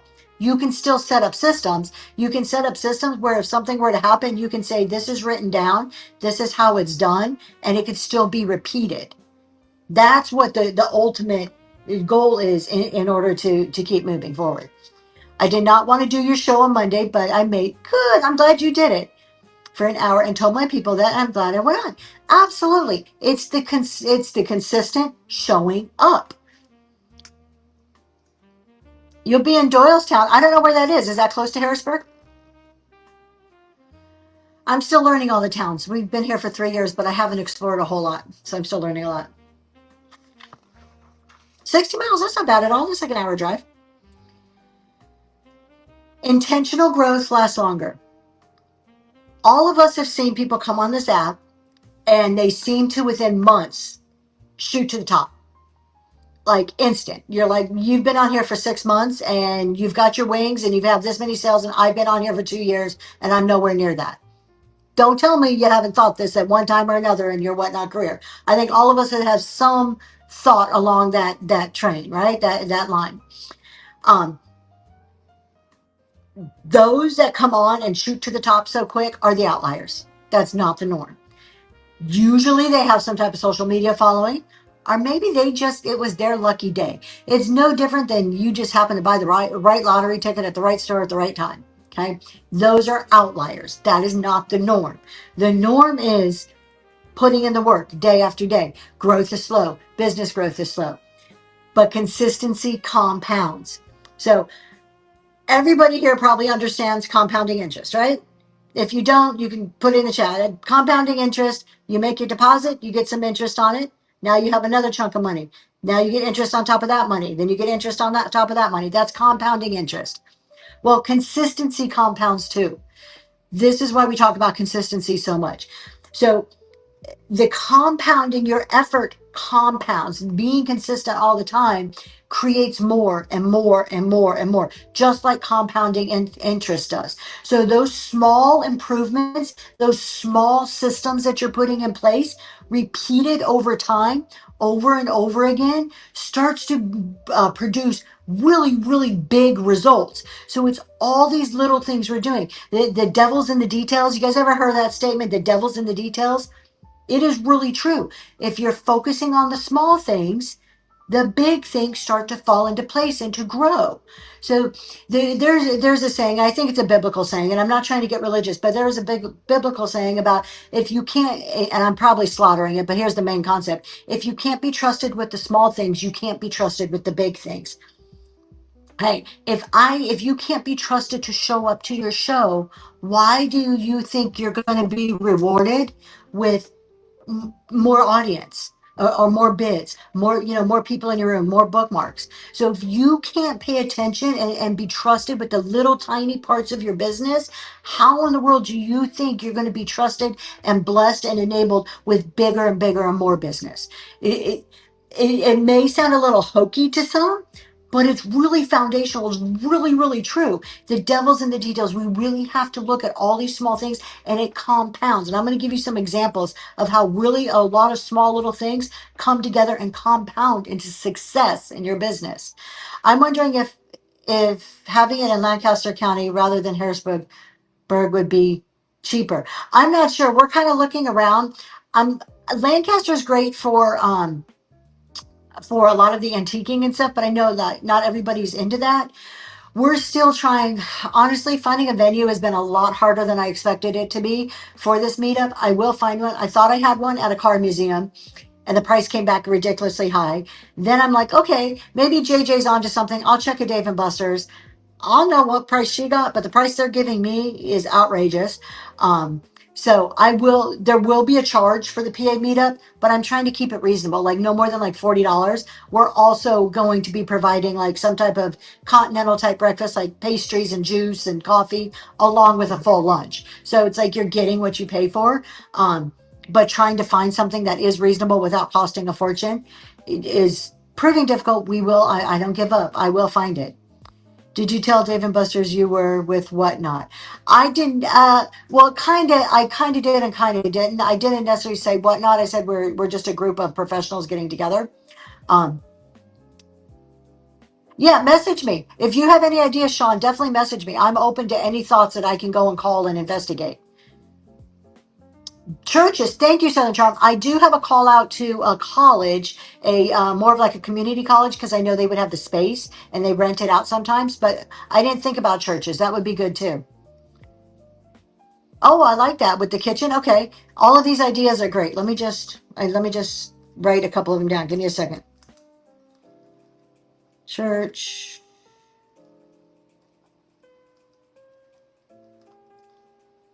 All right, I'm just jotting these down really quick here. Who's a professional? Sassy, we're all professionals to some degree. American Legion, okay. Thank you. I'm looking into all of these. Is Harrisburg all in play? Yeah, Sean, absolutely. Message me with any thoughts because we are actively trying to get this set. So, all right. I want to give you some ideas how small things really add up to bigger things on Whatnot. First of all, improving an average order value. If you're like, okay, yeah, of course I want to make more money on an item. But let's tie this back to what we were talking about at the beginning. Maybe instead of expanding into different platforms, we really focus on what we're doing and really bring a quality to what we're doing and just hyper focus in on your Whatnot business. What you measure, what you pay attention to does improve. That is like a core of how I live. If you're focused on it, if you're trying to measure it, you're trying to make it better, it will get better. So if you improve your average order value by $2 an item, okay, might sound like not a lot. You're like, okay, I got $2 more. Might not sound like a lot, but over time, over the course of the year, how many items do you sell in a year? Multiply that by $2. It adds up. It's a small change that adds up to big results. Improve your repeat buyers. You just get more people to come back to you. Adds up to really big results. These are all small little things that taken individually or in conjunction with each other starts producing massive results in your business, which in turn does it produces the growth, the more money, the success, the greater recognition. Improving your show attendance by 3 people a week. If you have 50 people in your show today and you get 53 people next week, that's huge. Whether it doesn't sound like in your show, you're like, well, maybe they didn't buy anything. It didn't feel any different. They weren't talking in the chat. It's still 3 more than you had last week. All of that adds up over time. None of it feels life changing in the moment. None of those things, if you look at just one show, feels life changing. Maybe you just improve your shipping by 1 day. Maybe you're at 2 day shipping and now you're at 1 day shipping. You're like, okay, but does that matter? Ultimately, yes, all of it added together. You stack it together and it becomes super significant to your business. You'd like to start tracking viewers? I only look I try not to look at my viewers. I try not to look at the number of people in my room because I get in my head about it and I don't like getting caught up in my head about it.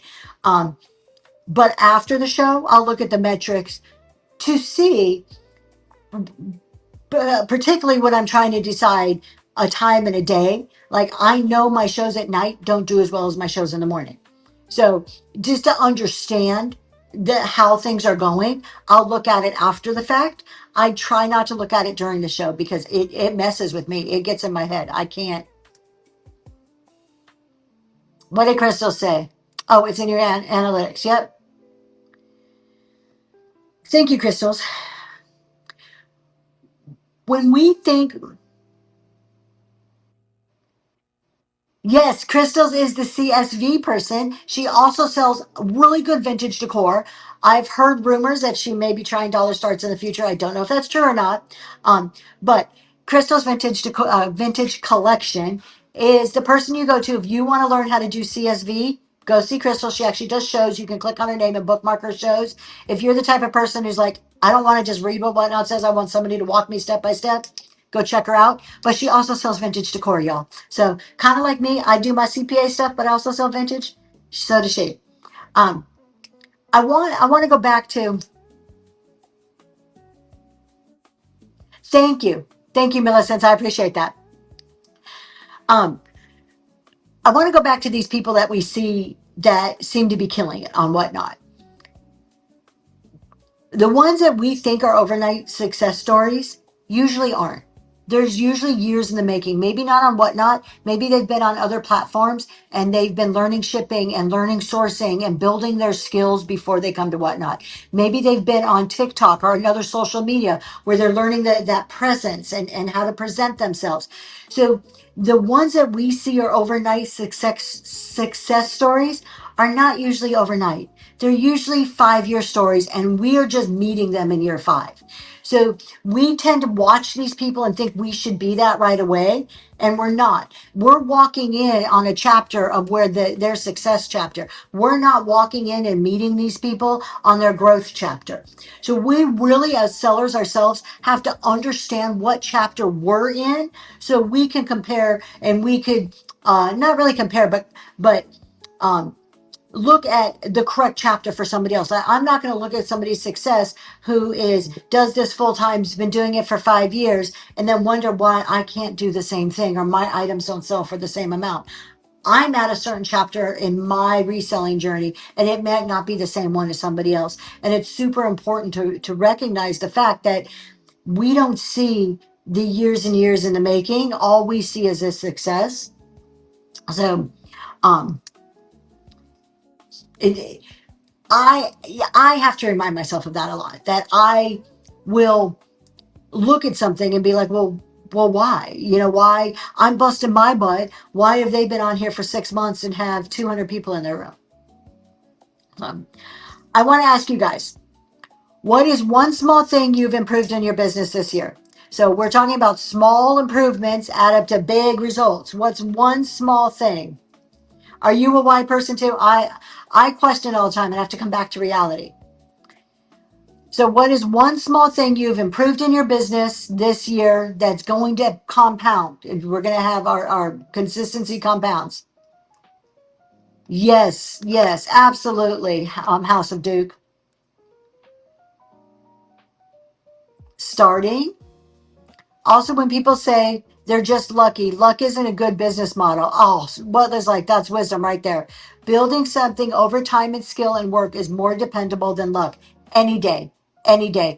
I will take slow, steady, consistent growth over instant success anytime. Any business venture, slow, steady growth. You get time to build the foundation, to learn it, to do it right, to add everything versus instant success will the cracks. Instant success has massive cracks in the foundation. They're going to be trying to fix problems while they're successful versus learning how to handle things as they grow.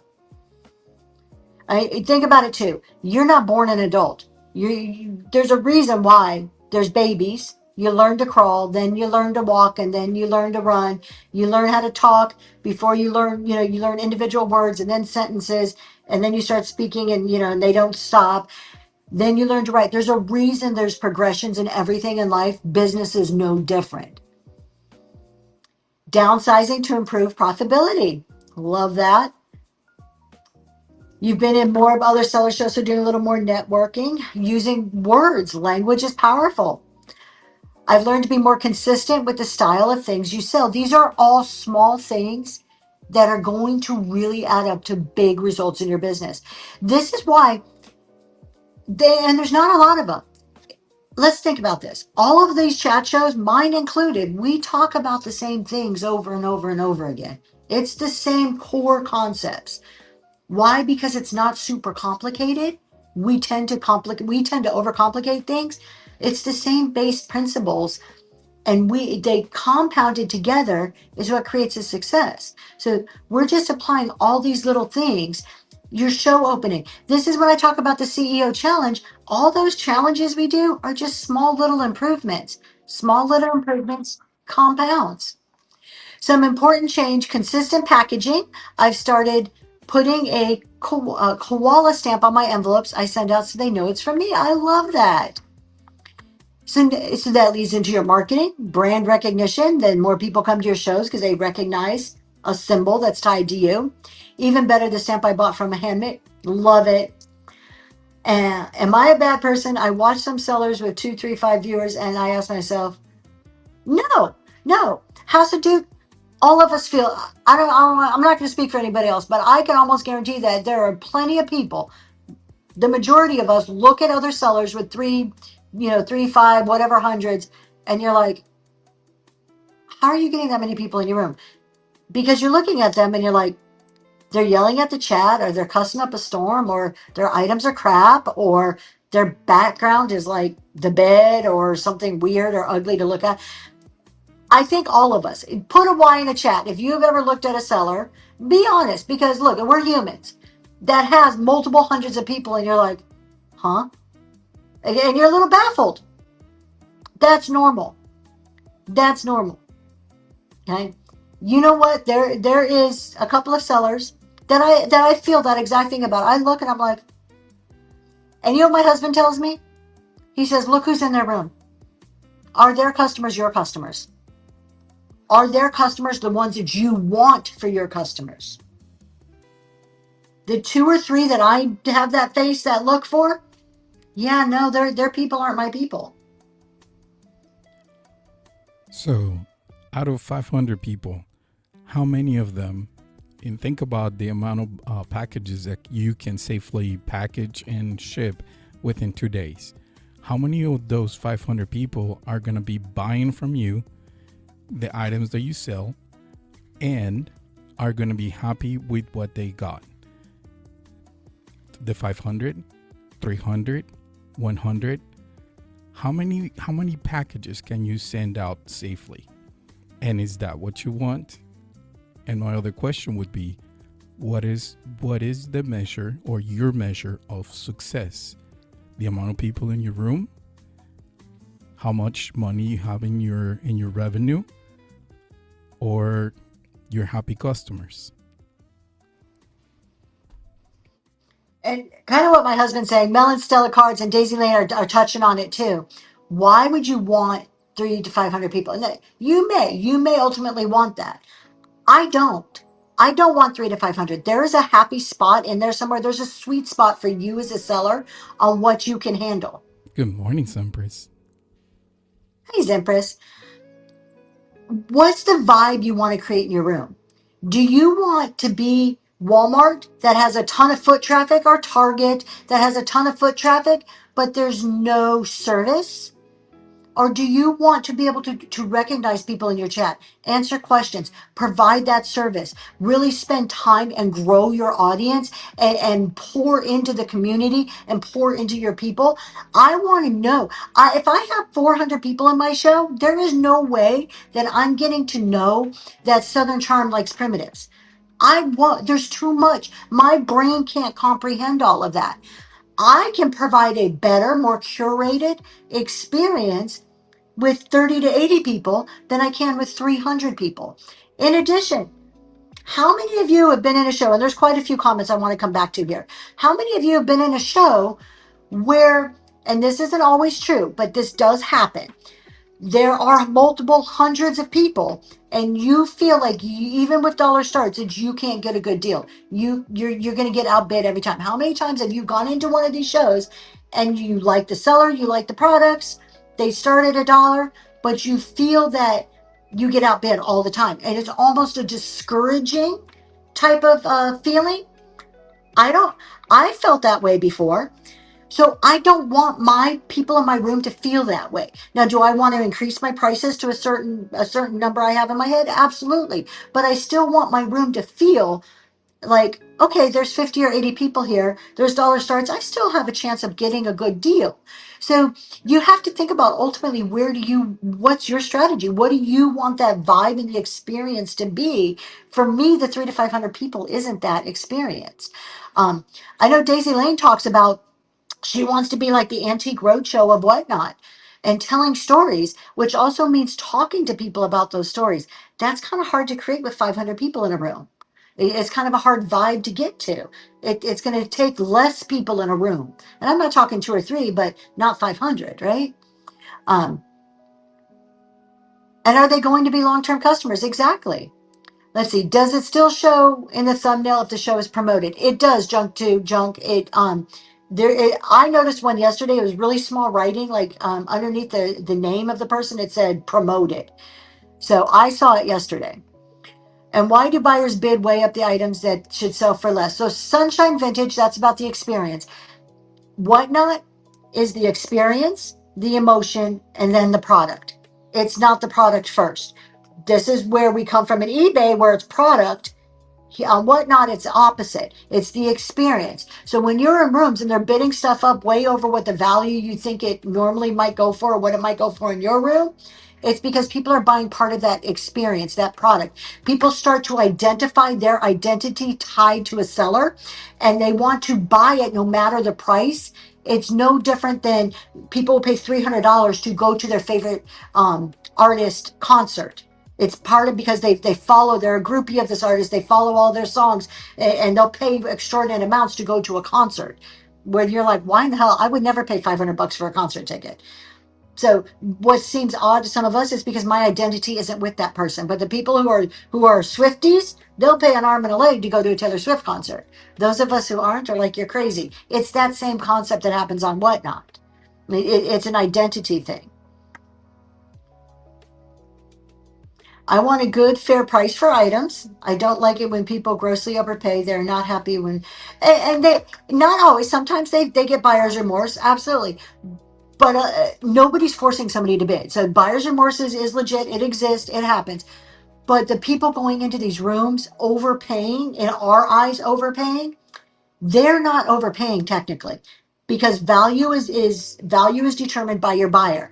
As sellers, we don't determine the value of a product. Sorry to break your hearts. If any of you think that you determine what your items are worth, you really don't. Your items are only worth what somebody is willing to pay for them. The buyers determine the value of your items. Now, you could influence the value of your items in the way that you sell, techniques that you use, presentation, all of that. You can influence that. The emotions that you evoke through your selling influences the value of that item. But the value is really within the buyer. So these buyers that are overpaying for items in somebody else's room, that's the value they have placed on it, because again, it's not just a product. Part of that value comes from the experience and the emotion that happens within the purchase.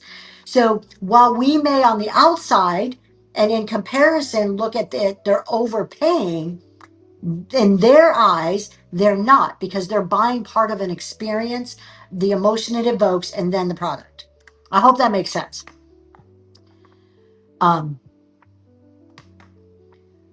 Your sweet spot for people is 25 to 30, and more than that, I can barely keep. Exactly. Keeping up with the chat. Huh? We've all been there, 500 people, and you put something in the chat. It gets moved up so fast, half the time they're not going to see it. I've seen it with just 100 or so people in the room. I've seen it in Green 13's room where somebody has to repeat themselves, and he's really good about his chat. It's because there's like 150 people in there, and his chat's going constantly. It's easy to miss things. I don't know about you. I have my chat popped out. It's still only this big. I'm seeing about maybe 9 comments at a time. That's it. You so the time I couldn't pay you 500. There's too many people. I'm not a concert person. I don't like that many people at one time. So I definitely wouldn't pay $500 to be around that many people. It's one of the best concerts he has ever been to. Really. I still don't know if they're worth, in my eyes, worth $500, but to a Swiftie, they're probably worth $1,000. It's that concept I was just explaining about.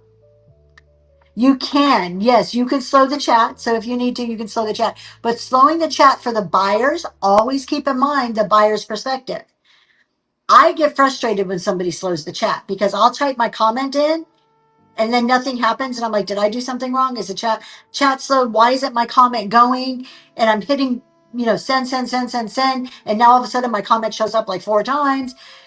Just keep in mind, any of the tools we're using, put yourself in your buyer's shoes to be like, how does this really feel when they're in there experiencing that? You want to have the problem of not being able to read the chat because there's so many people? I don't know. Reading the chat to me is like hugely important. It's something I'm always trying to do. And sometimes I do good and sometimes I don't. And honestly, I do better because of my husband, because he's there, because I have another person reminding me. So, and if you're by yourself, maybe you have a mod or something. I know just me on my own, if when he's not around and I'm doing shows on my own, I have difficulty keeping up with the chat. I need somebody else to be like, hey, you missed this. Go back, read this comment. Hey, you just got a raid. Because particularly if you're selling during, like, right now it's a chat show, I'm kind of staring at the chat talking. But when you're selling, you have all that other stuff going on. I do get forgotten memories. I do get frustrated when somebody isn't reading the chat. Now, I don't expect that my comment get read out loud all the time. Um, House and Duke, congratulations, you got that giveaway. But I do like, not just for recognition for me, but like when I Congratulations. see a bunch of comments and nothing's being answered, I do get frustrated with that. Cheap deals all day. It only takes two. It only takes two. And if you apply all the concepts, consistency, commitment, and discipline, your room will grow. That is one thing I can say absolutely for sure. Consistency, commitment, and discipline, your room will grow. Your sales will improve. And this isn't because I'm telling you some secret sauce, some secret formula to make what not work for you, because all of those things come from you. They come from within you. If you apply that and you really start focusing on growing your room, looking at your marketing, looking at how do you change that number will change. 100%, I can guarantee you it will. Can I explain my rewards cards? I absolutely can. Let me grab them really quick. Hold on.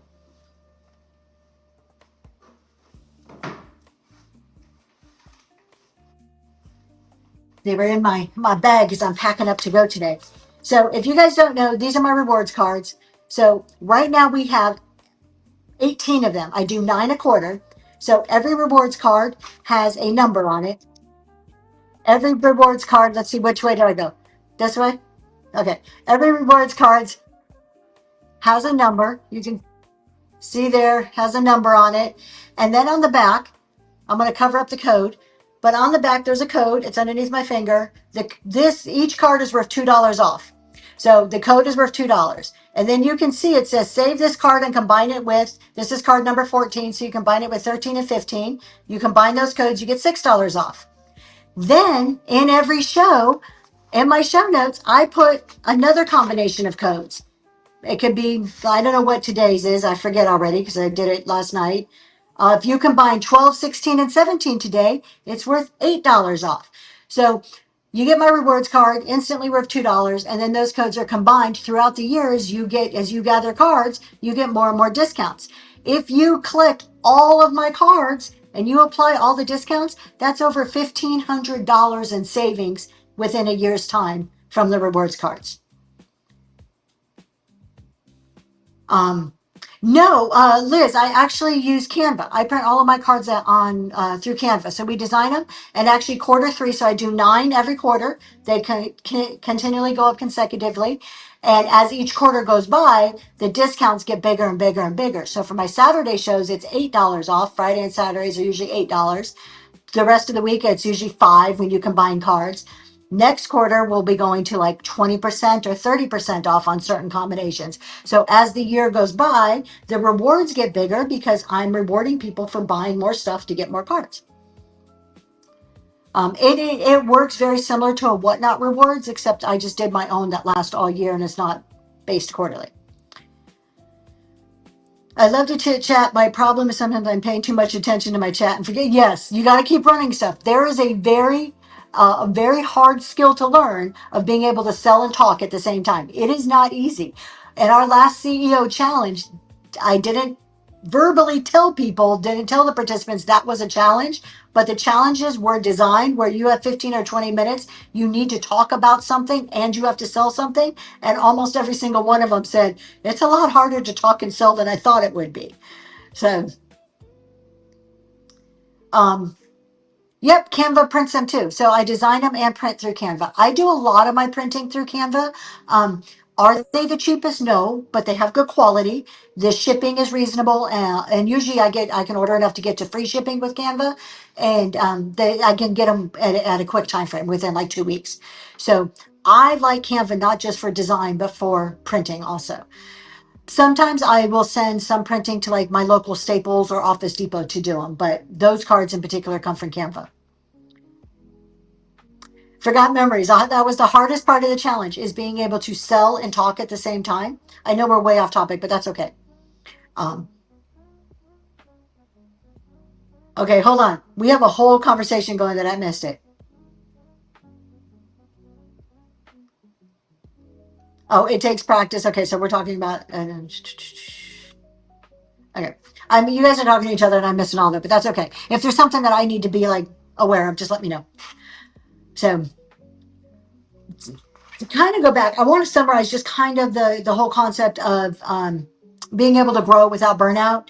Is when we start thinking about it, the sellers that are going to be here a year from now, 2 years from now, are not the sellers that are doing the most. They're not the sellers that are on 7 days a week, 20, doing 5, 6 hour shows every single day of the week. And I'm not talking about the big people of teams. They have different resources to be able to do that. I'm talking about the average, the bulk of us here, where our just single people or maybe a husband and wife type teams. It's not the ones doing the most. It's the ones who are doing the right things on purpose consistently. Those are the sellers you're going to see a year from now, 2 years from now, 3 years from now. I know all of us can just look at our own individual whatnot journeys, and we can think about people who are no longer on the app because they weren't doing the right things at the right time on purpose and doing it consistently and intentionally.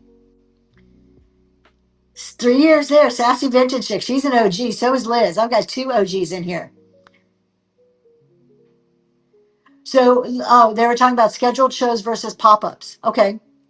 I don't want to just sit here and read and make you guys watch me look at the thing.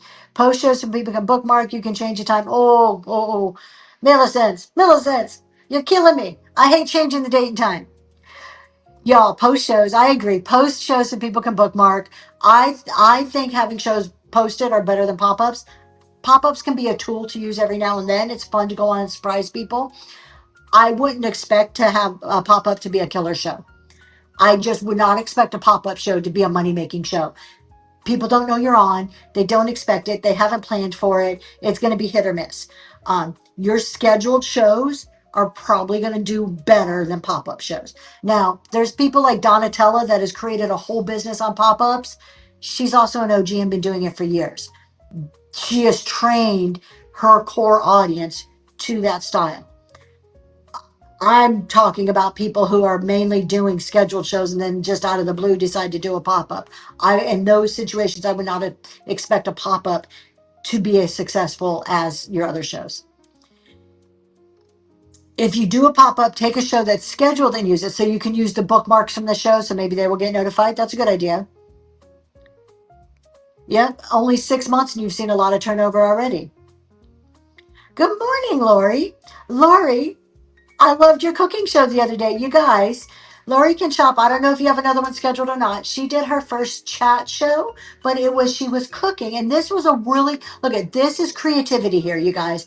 This is the type of stuff that if you really focus in on your systems and free up time, your creativity starts coming out. Lori sells Ray Dunn products. Majority of Ray Dunn. She's a few other things, but majority is Ray Dunn. She's Ray Dunn seller. She scheduled a chat show where she was actually cooking. She sold the recipe, so you could buy the recipe out of her bin, very reasonable price, like $2 or $3.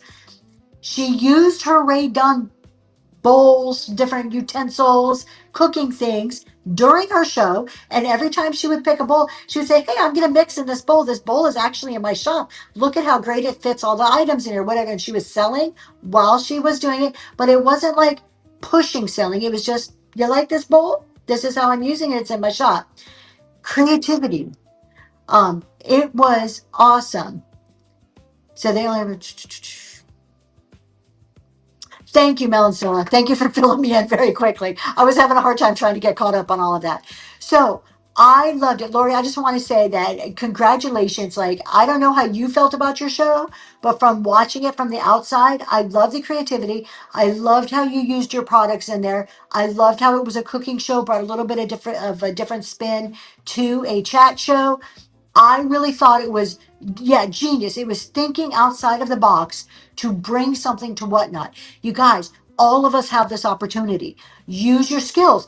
I didn't know Lori was a great cook. I didn't know this was something she enjoyed. This was, something that she does I know people cook, but like that she does for enjoyment and wanted to share with the rest of the world.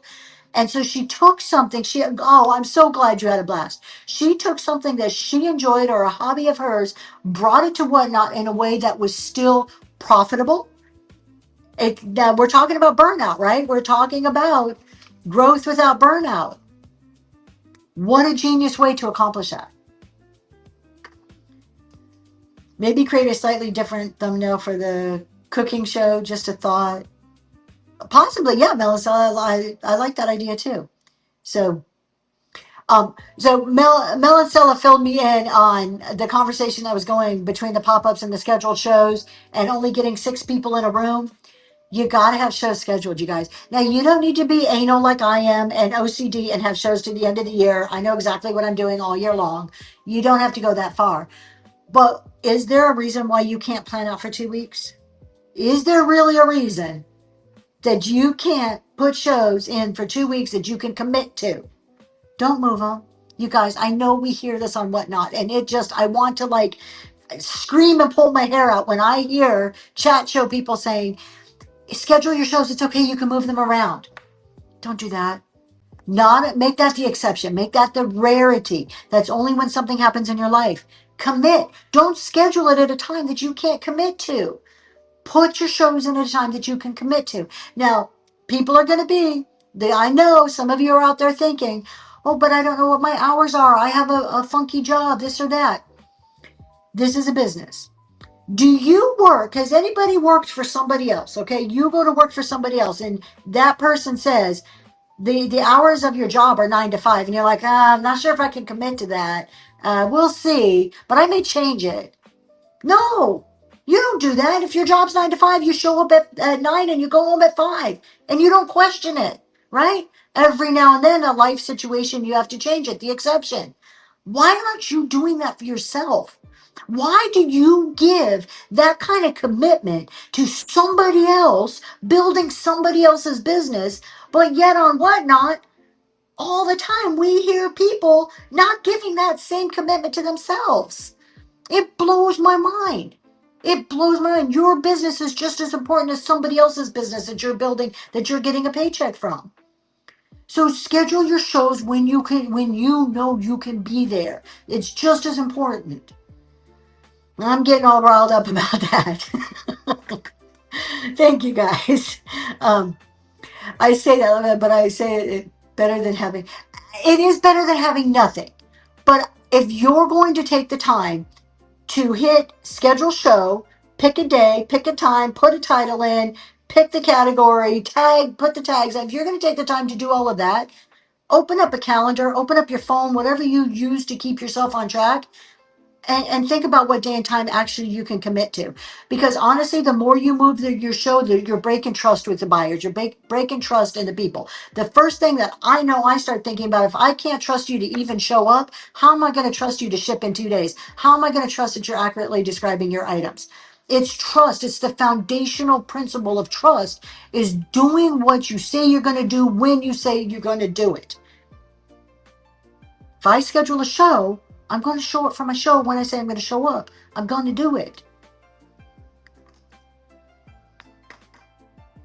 I set up several shows within a few minutes of each other so I can make several videos to show the various inventory and tell my people to go look. Hold on.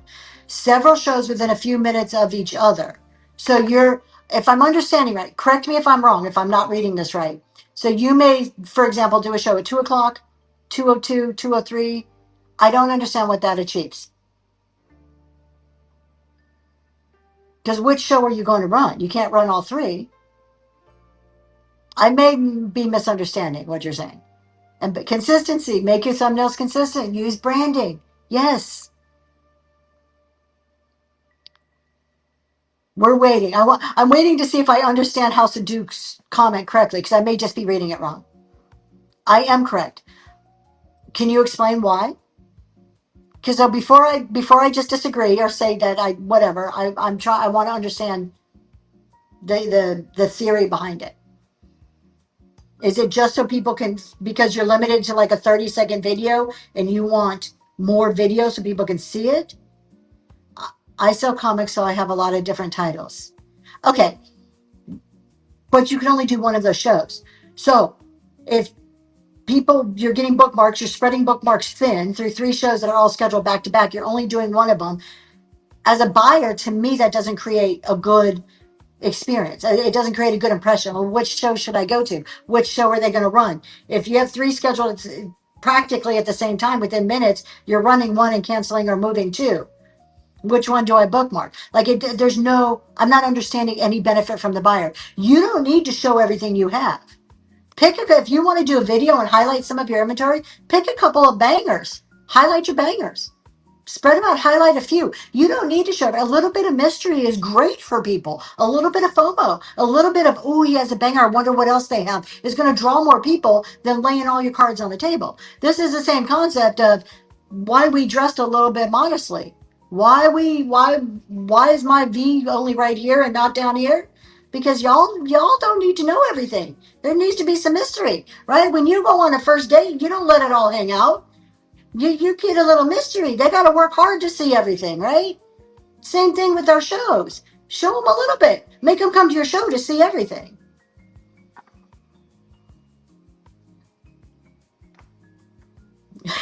Yeah, some people let it all hang out. But, a little mystery is good. A little intrigue. A little reason why you need to come to my show to get a view of everything. So, just think about it. I don't think it's an effective method. Yeah, Mel, if you showed every single one of the playing cards, it would be forever. It would be forever. I'm not against having a video and showing some of your inventory. Occasionally I'll scan my shelves if I'm organized enough ahead of time to get to that point. I will scan my shelf and put a little video on there. We could pre-list, they can go and pre-bid, but no, a little mystery is always good. And on the opposite end of that, it's okay to end your show. I mean, you should rate. It's okay to be like, hey, you guys, see this banger? This banger is going to be in next week's show. Come back next week. It's okay to make people wait a little bit. I mean, you don't want to make it an inconvenience, but teasing things, it's okay. It's okay to make people want more. Yeah, do a preview show if you want to do a quick preview. Absolutely. All right. So I was going to talk about, and I don't know if we're going to go into it a lot. We'll see if there's any questions. The tax side of this, normally tonight, I would do the tax part of it. I was going to talk about multiple platforms since we're talking about, some expansion. A lot of us at the very beginning said we sell on more than one platform and how to manage all those 1099s. So I don't know. I'll talk about it a little bit, but we'll see. If you guys have other questions, I'm kind of enjoying the conversation we're having already. For clothing, that works really well, and people love seeing it before they choose to pre-bid. I found a lot of success in pre-listing. Now, I say that, come Tuesday, I have a whole new show. It's called I Spy Vintage. It's going to be completely random polls. Part of me being able to grow is when you say yes to something, you say no. I'm saying yes to another show. I have to say no to pre-listing for that show. So every yes is a no. There's some intrigue to a random show. For my big shows, for my big Saturday, the one that the core of my money is made on each week, that's still going to be predominantly pre-listed. I'm finding success in that. Doesn't mean that everybody is going to find success in that. The way that it's been going for me lately has been working out very well. Daisy Lane is also another one that does all pre-listing. Southern Charm's gone to pre-listing. She's pre-listed a lot before, but she does pre-listing. And they're all finding success in that method. I still don't think it's the only way to do it, and that's why I'm also doing a random show. Wait, we have to pay taxes on money earned? I know, the dang IRS forgot memories. Why? Who would have thought paying taxes, right? I do put a quick yes in the chat if you are one of the people who sell on multiple platforms and got more than one 1099 last year. I did. Because at the beginning of 2025, I did sell on other platforms. So I got more than one 1099. I got one me. Only one of you got more than one 1099? Okay, a couple of you. So you just added, so you may, this coming up year, get more than one 1099. One of the big points I wanted to talk about, not all 1099s are created equal. And what do I mean by that? Is when we're looking at the 1099s, first of all it is a piece of paper. It is a filing requirement. It has nothing to do with you as a seller, your bookkeeping, it doesn't have anything really to do with your business. It is just a piece of paper that Whatnot or Etsy or eBay or Poshmark and any of those places are required to send you and send the IRS if you have met a certain threshold. Okay. It should not replace your bookkeeping by any means. It should not replace your bookkeeping. One of the biggest components of getting a 1099 is making sure that it reconciles to your records. So all of you who said yes, did you take those 1099s and add them up and make sure they reconcile to your records? Just curious. Or does anybody who got a 1099 just take it at face value? How many people just got that 1099 and said, okay, this is the number that goes on my tax return? Just like that. Southern Charm, that doesn't surprise me that you reconciled. Awesome. There are many people that don't reconcile. There are many people that don't do their books throughout the year. There are many people that just trust blindly what these platforms say that they earned. Imagine you have to ask your tax people. Okay, so I'm curious. Did your tax people actually reconcile your books for you? Because if I was your CPA, that's your job. What you give me goes on your tax return. If you give me a 1099 and nothing else, that 1099 is going on your tax return.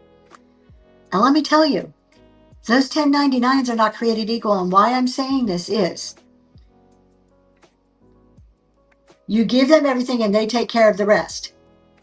Okay. So when I look at two different 1099s, this is just the platform telling me their story. Okay. There's two stories here. The whole goal of recognition is to make sure that those stories are telling the same thing, that it's the same story. But we have Whatnot's version, Etsy's version, Poshmark's version, and you have your version of your story. And when I say version, what does that mean? Whatnot's version is a 1099 that says you made gross this dollar amount in gross sales. Your version is your bookkeeping records that say I made this much in sales. Those two stories should be the same. The majority of the time they are not. And it is your job as a seller. And when I say majority, I don't have an actual statistic. I'm going to throw one out there from experience. I'm going to say about 90% of the time, those two stories are not the same. And it's your job to figure out why those stories aren't the same. Why does Whatnot may say that you have 25,000 in sales and your bookkeeping says you have 22? Where's the other 3,000 that Whatnot's reporting? What number do you use on your tax return? Because Whatnot, if they issue you a $25,000 1099, they're also telling the IRS that you made 25,000. But if you look at your bookkeeping and it's supposed to be 22, are you just going to say, oh, okay, well, Whatnot's right, I'm just going to pay taxes on the other three?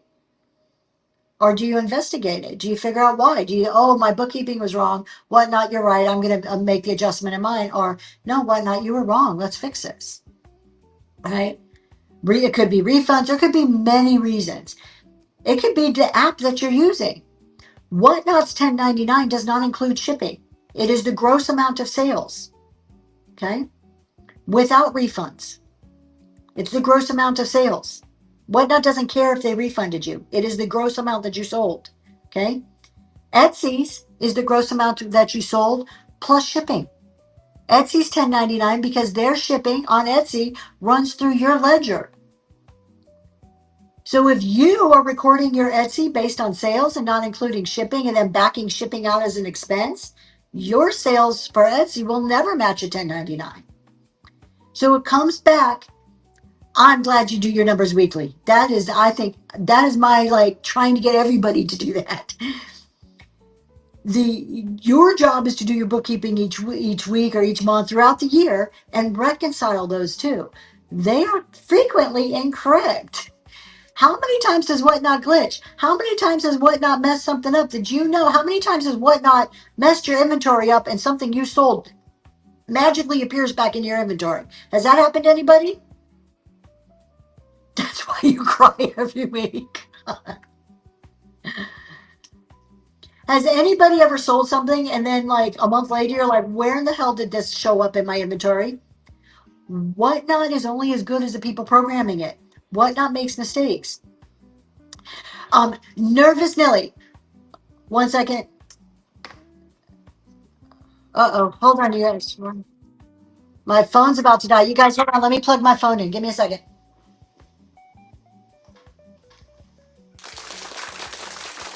Congratulations.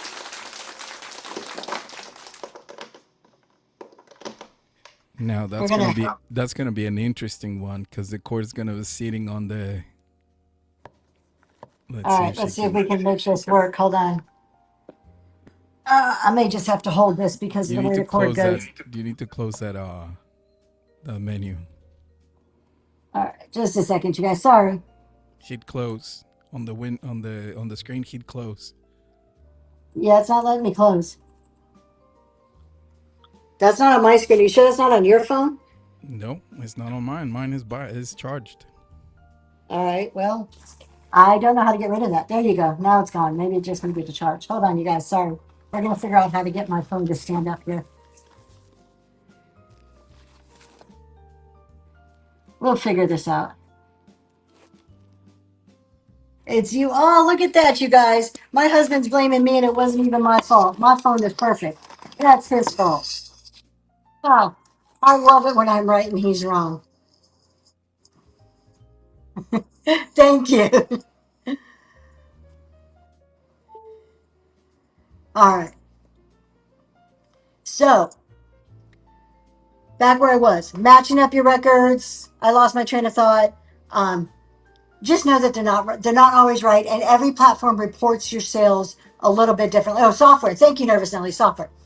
Um, I don't recommend any specific software. Watch it. I'll make her Uh, disappear. don't make me disappear. I'm answering a question. What I recommend is using what works for you that you will use consistently. So if you like software,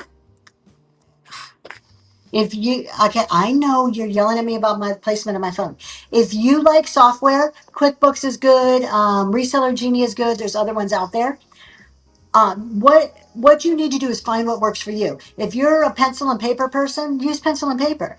Use what you are going to be comfortable with using consistently.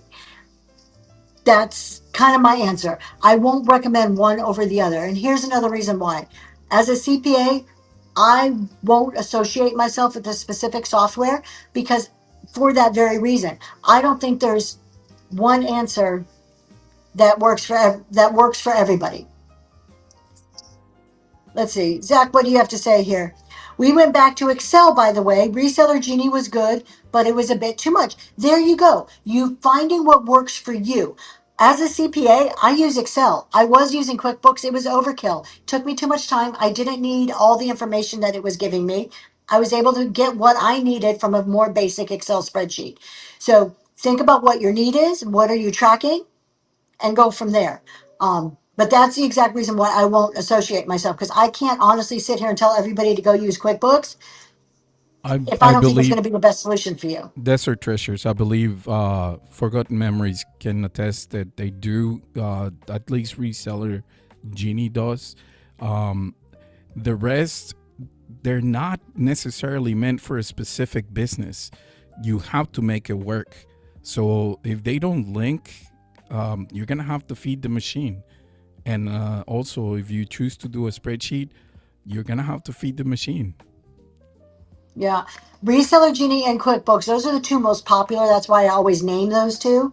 Um, from my knowledge, both of them do link with Whatnot to some extent. to some extent. There's still a lot of manual entry that you're going to need to do. I think both of them probably link to your bank too to import. So I mean, we're in the world of AI, right? So all of these softwares are getting more and more advanced in having automated type processes. So there'll be less manual entry. Southern Charm uses a ledger book. Yeah, I do. I do have an Excel templates. I actually offer quite a few. If you look, let's see if I can pin it up here for you really quick and I will show you. So give me just a second to find it. I don't have that much here, but I should be able to find it quickly.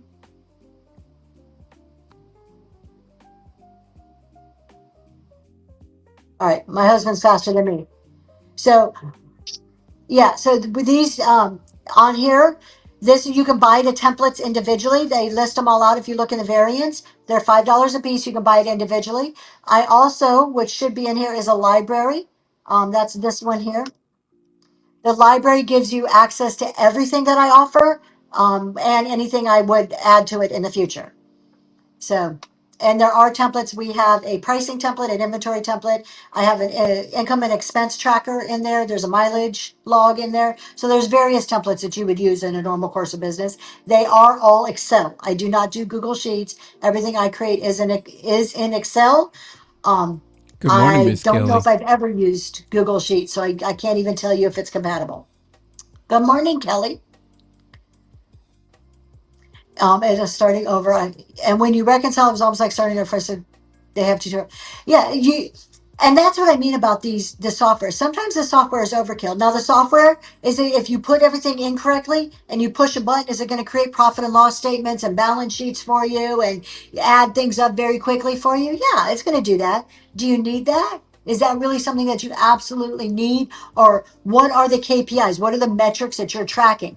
Design what you're using to fit how you need to use it. Um, I do. Yes, so never necessarily I do. So it's all in the bin, so you can buy them individually or in total you can get like access to everything at one time. So reconciling your 1099s, that's important. So we talked about that. We talked about why it's important to do that, because they're a lot of the times they are incorrect. Um, I made this point before. A lot of people, I'm just curious, how many people here actually do bookkeeping and use that to make decisions in your business? Like, you look at your books and you make decisions.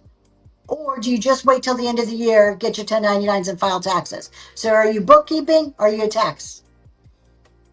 So me, yes. So you're doing bookkeeping, you're using it to make decisions. Perfect. This is the way it should be.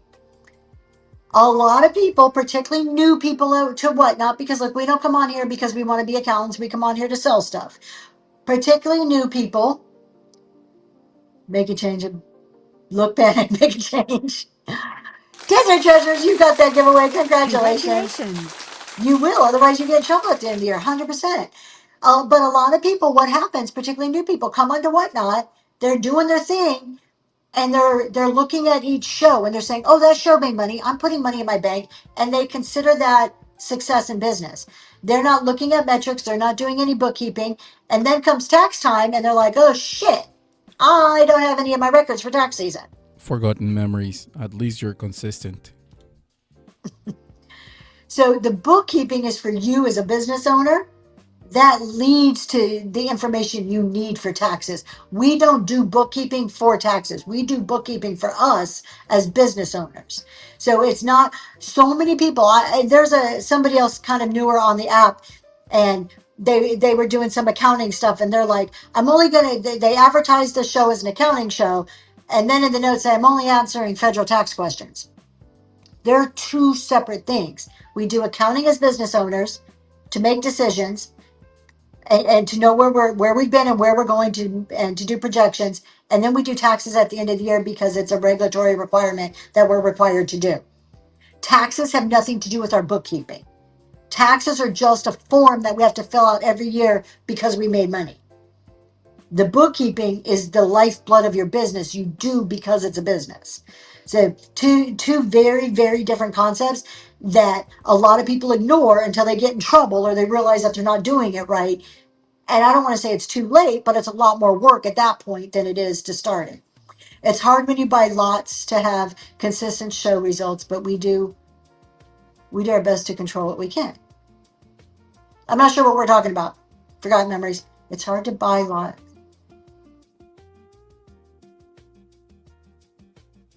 Correct. Okay. Yes, correct. Um, but you still control what you buy. So you still design your show. You're still buying within a certain theme or a certain aesthetic or a certain style. So you still have some consistency from show to show. Now, some of it may be better, some of it may be worse. That's where you start taking into that. I got it. Thank you, my love. That's where you start taking into that strategy of pull it, like what Green 13 is that anchoring. You're going to mix some of these other pieces in with the bigger pieces or the better pieces. It steadies. So Wildflower says it steadies my emotions too. When I get behind on bookkeeping and don't know where I stand, I have more. Absolutely, Wildflowers. Absolutely. A lot of people are gonna say, no, no, no. I just want to bury my head in the sand. I don't want to know my numbers because it's easier to not know. Sometimes people feel ignorance is bliss. If I don't look at my numbers and I don't realize my business is going bad, I can pretend that it's going good because I'm still having cash flow. I'm still pulling money out of whatnot. But it's actually the opposite. That's really the worst way to look at it. What you're describing is the best way. Actually knowing your numbers, because then if something's going wrong, you can fix it. You can change it. And if it's going great, you can celebrate the fact that it's going great and capitalize on that and do more of what's going good. And yeah, it's not blissful when shit hits the fan. Exactly. Just because I'm a CPA doesn't mean I am no different than anybody else. I love a good Friday. Fridays are just, Friday used to be historically like payday, right? Fridays are so full of potential. I get to Fridays after working 9 to 5 all week. I get to my Friday and I'm like, ooh, I get to go sourcing this weekend. I'm so excited. And I just live it up. Man, I'm at that store and I'm just living it up. And then comes Monday and I'm like, I don't want to look at my bank account. What did I do? What did I just do? Right? But we have to look at the bank account so then I can have a little more self-control the next week. So it's blissful for a moment, but in the end, it's not blissful. See, other people feel the same way. I mean, Fridays, out of every day in the week, Fridays is the day of the week that has just the most potential ever because I'm going shopping. And that dopamine feels good when I'm shopping.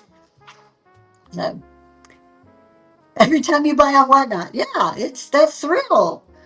Thursdays is yours, yeah?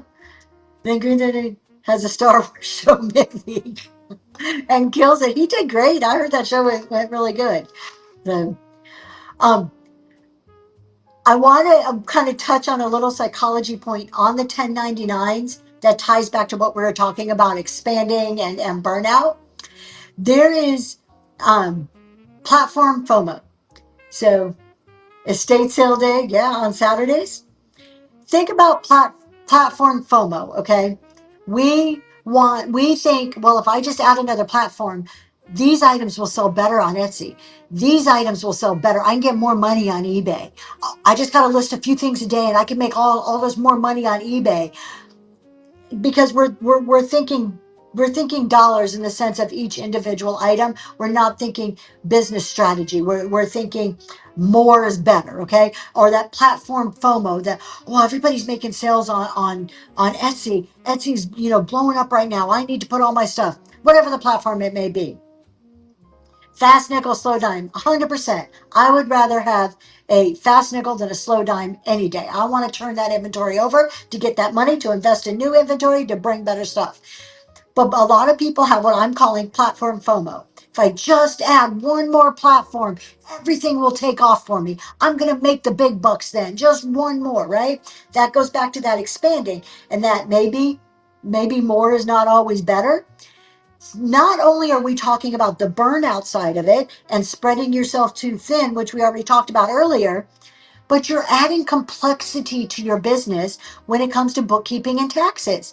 Every single one of these platforms has a different fee structure, a different shipping structure, a different policies and rules that you have to follow. Every platform operates a little bit differently. I know maybe it's all static sales amongst these platforms, but they all operate a little bit differently. Now you're adding complexity, you're adding more decisions, you're adding more processes, and then come tax time, you're adding on another 1099. Now you have two 1099s that you have to reconcile to your books. So when we're thinking, it's not just this, I don't want to get burnt out. It's all these other little things that also equates to more bookkeeping and more tax implications going to these other platforms. Thoughts on taking a few pieces to pay for the lot and posting to another platform just to cover the cost to make Whatnot sales all profit? I don't think there's necessarily anything wrong with that strategy. Why would you not focus on Whatnot to make Whatnot profitable to begin with? Interesting, good approach. Just think, yeah, it takes time to sell it. There's a time and place, and again, I'm going to go back to saying I'm not discouraging people from selling on other platforms. I still do stuff on Etsy. I have two platforms that I do. My 99% of what I do is on Whatnot, but there's still certain things I have on Etsy. But I would say you have to ask why. If those pieces are so good that they're going to cover the whole cost of what you're paying, why would you not use them as bangers on Whatnot to start to up the average order value that you're getting? Again, we can't just put our leftovers on Whatnot. We can't put the lower end on Whatnot and see that increase our average order value, our room count, our bids. Why would you not take that and use those strategically on your focused Whatnot? A version you could be, it very well could be. I love discounts. I don't disagree with that. That's the same reason why I will do a reverse auction on certain items versus starting for $1. I get that. I would still tend to think that those items can be used strategically. Now, I know Forgotten Memories, you do jewelry. Jewelry's easy to ship. You may look at this differently with items that are large. I was just having this conversation with I Love Discounts not so long ago. And one of my points that I was saying is that on other platforms, the customer loyalty is not as strong as it is on Whatnot. Absolutely. So if you build the customer loyalty, there's a better chance that you're going to get a repeat buyer versus another platform that you might sell the item for a little bit more, but at the same time, you are not guaranteed that loyalty and repeat buyer appreciation. So you have to play with both of those arguments and realize what is it that your business plan is going to be gearing towards, that is going to be aiming for. That way you can polish your business plan and make the best out of everything that you have at your disposal. Again, because I don't choose to do it doesn't mean that it's wrong. It's your business strategy. You've got to figure out the strategy that works for you. I would encourage everybody to consider, if we're not talking about size or shipping limitations. I know I Love Discounts has some large vintage lamps and swung bases and certain things they just don't want to ship on Whatnot because it's cost prohibitive. The shipping doesn't lend itself to that on Whatnot.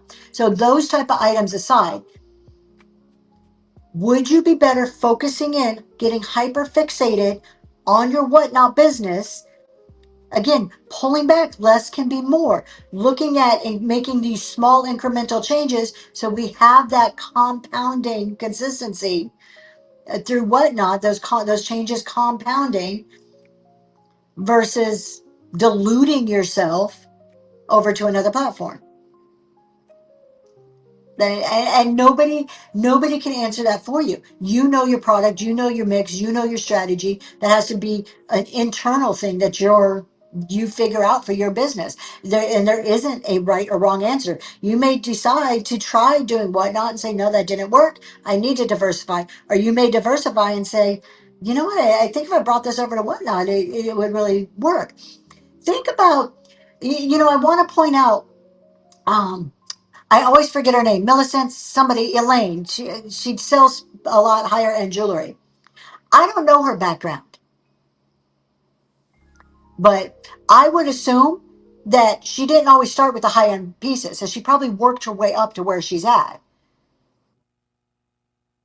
I Love You Discounts needs to swap the grocery store into a high end thrift store, and they have. There you go. Make to come to the Random Rambling Show early Sunday mornings. We'll be talking about gold and what and lost opportunity cost. Okay, yeah, yes, Sunday morning, Green 13.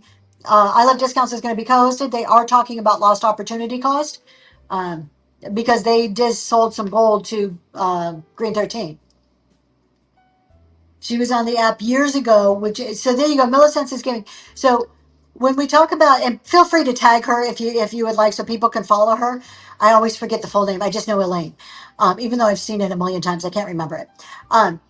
So she sells very high end vintage jewelry, antique and vintage jewelry, and we're talking hundreds and hundreds of dollars, like for each piece. But Millicent's just started. She started with costume. The only way I can guarantee you, without knowing this as a fact, I would bet a whatnot month of whatnot earnings. The only way she got to where she is by slowly putting in some of the bigger pieces. It's a buildup. So if you constantly dilute your whatnot and never put in those higher items and put them all somewhere else, how do you expect to grow your average order value and your customer base and customers that are willing to pay a higher dollar amount? That's what I'm trying to get at. Um, do I list bangers? I'll have some stuff in my bin. I'm actually moving away from too much in my bin. I would rather have 100% sell through rate in my show. I do pre list for my auctions. Um, so I do pre list my items, which include what I would consider my banger items for every show. One So of I the don't know if you were asking for, if you're talking about in my bin or in the auction tab.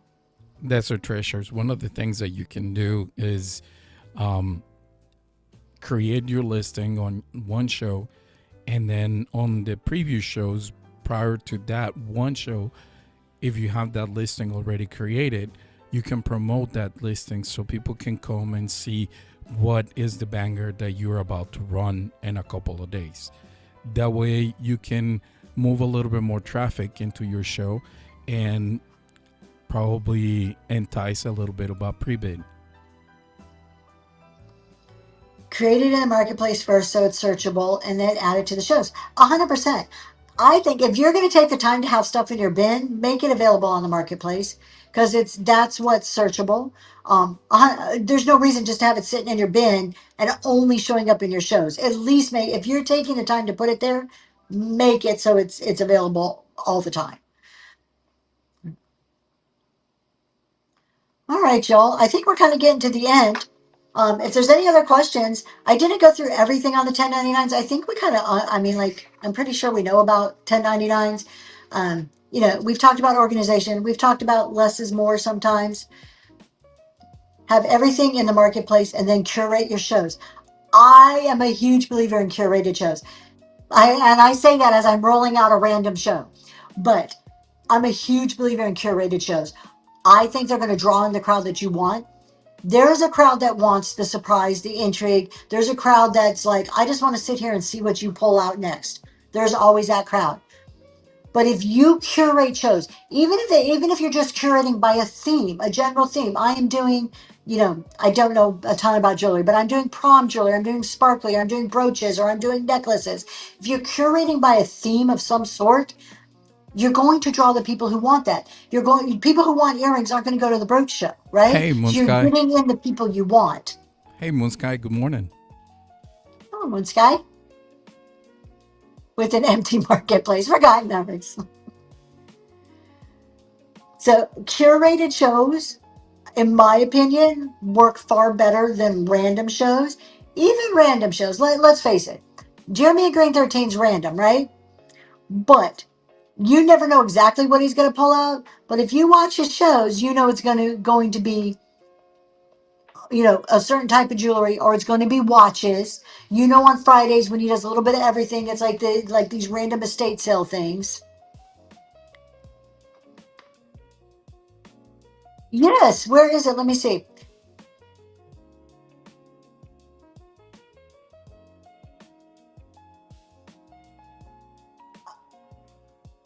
Okay, we'll let Noel answer it, then I'll answer it the way I do it.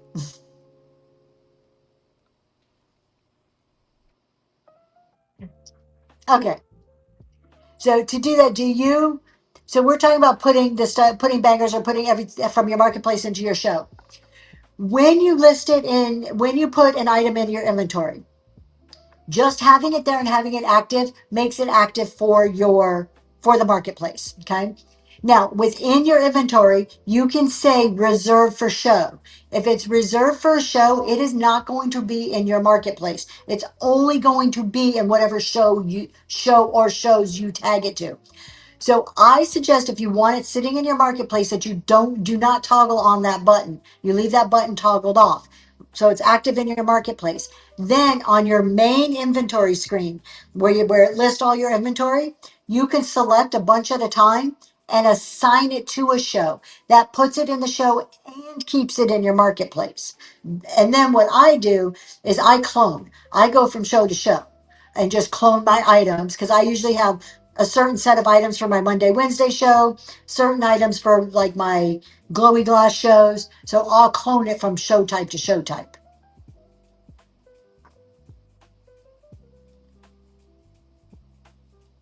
Uh, Never want to give the wrong. Oh, yeah. You know what you're talking about, forgot memories. So buy marketplace, or no, marketplace and bin are two different things. So the bin is, if you go and click down, where is it, down here, one of these, and you click on the shop, and you click on the shop, and it's going to show the auction tab and the buy it now, the bin. That's the bin. It's available within the store. The marketplace, if you go and click on my name, if you click on my name, it's gonna, and then open up my profile, you're gonna see it'll say store, shows, something else, reviews maybe. That store is the marketplace. That's for everybody at any time can buy out of it. If it's assigned just to a show, they can purchase it, but it won't show up until that show runs. So the marketplace is completely different than the bin in the store, within the show. He's actually gonna pull it up and show it.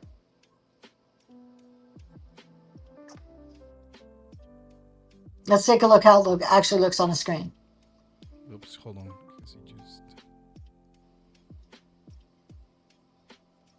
Now, since we're talking about this, we can also talk about the misconception that's being put out there about numbering your items and the SEO searches.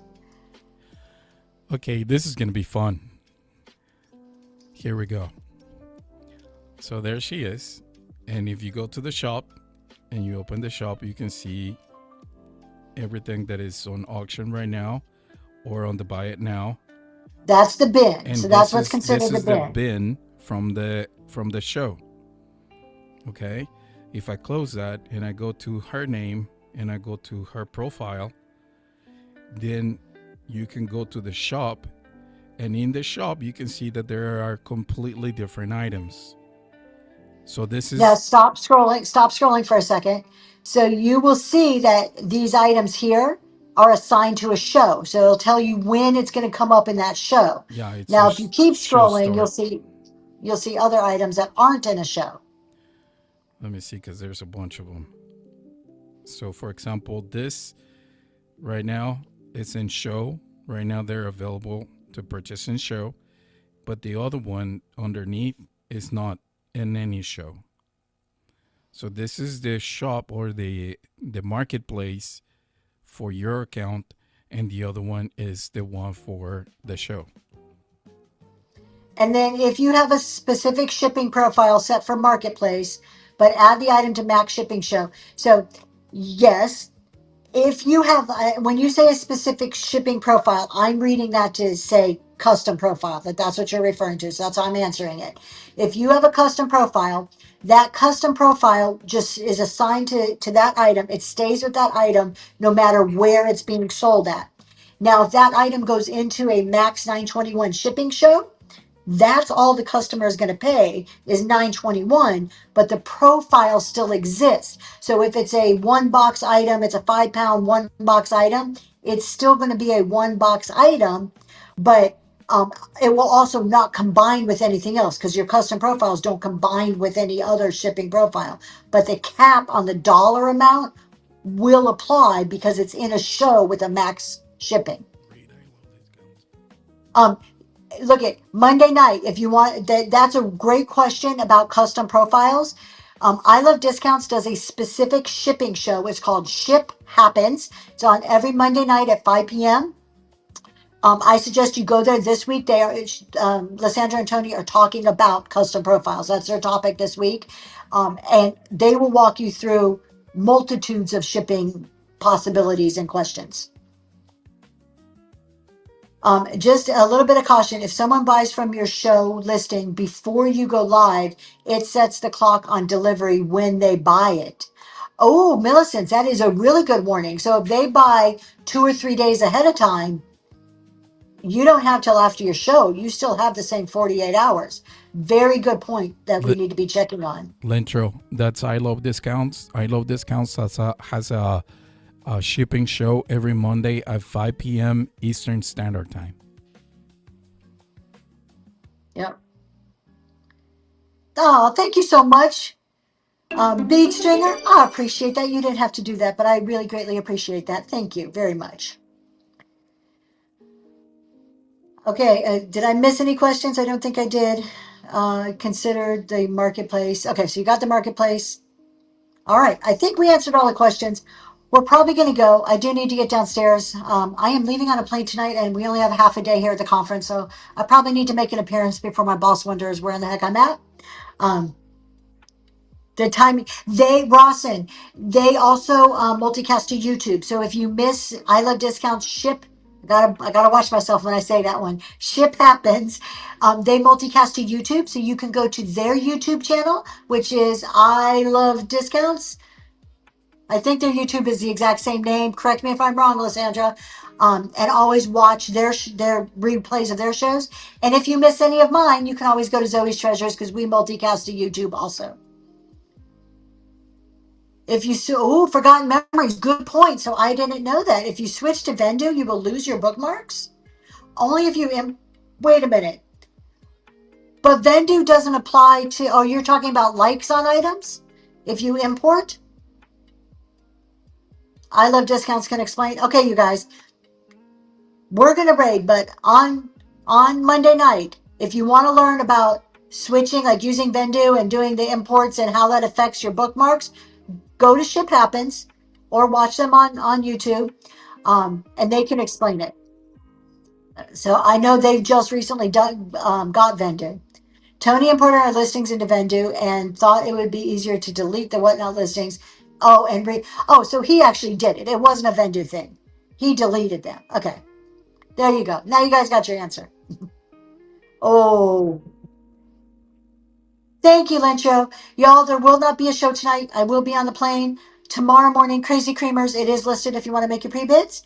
And yeah, other than that, reselling roundtable Sunday night. Do we have a topic? Was I supposed to put the topic out? We'll figure out our topic. I don't know if that was my job and I forgot. We're gonna go raid somebody. Thank y'all for being here. All right, we're gonna go see Swamp Chick. Are you raiding or am I raiding? All right. Thank you guys.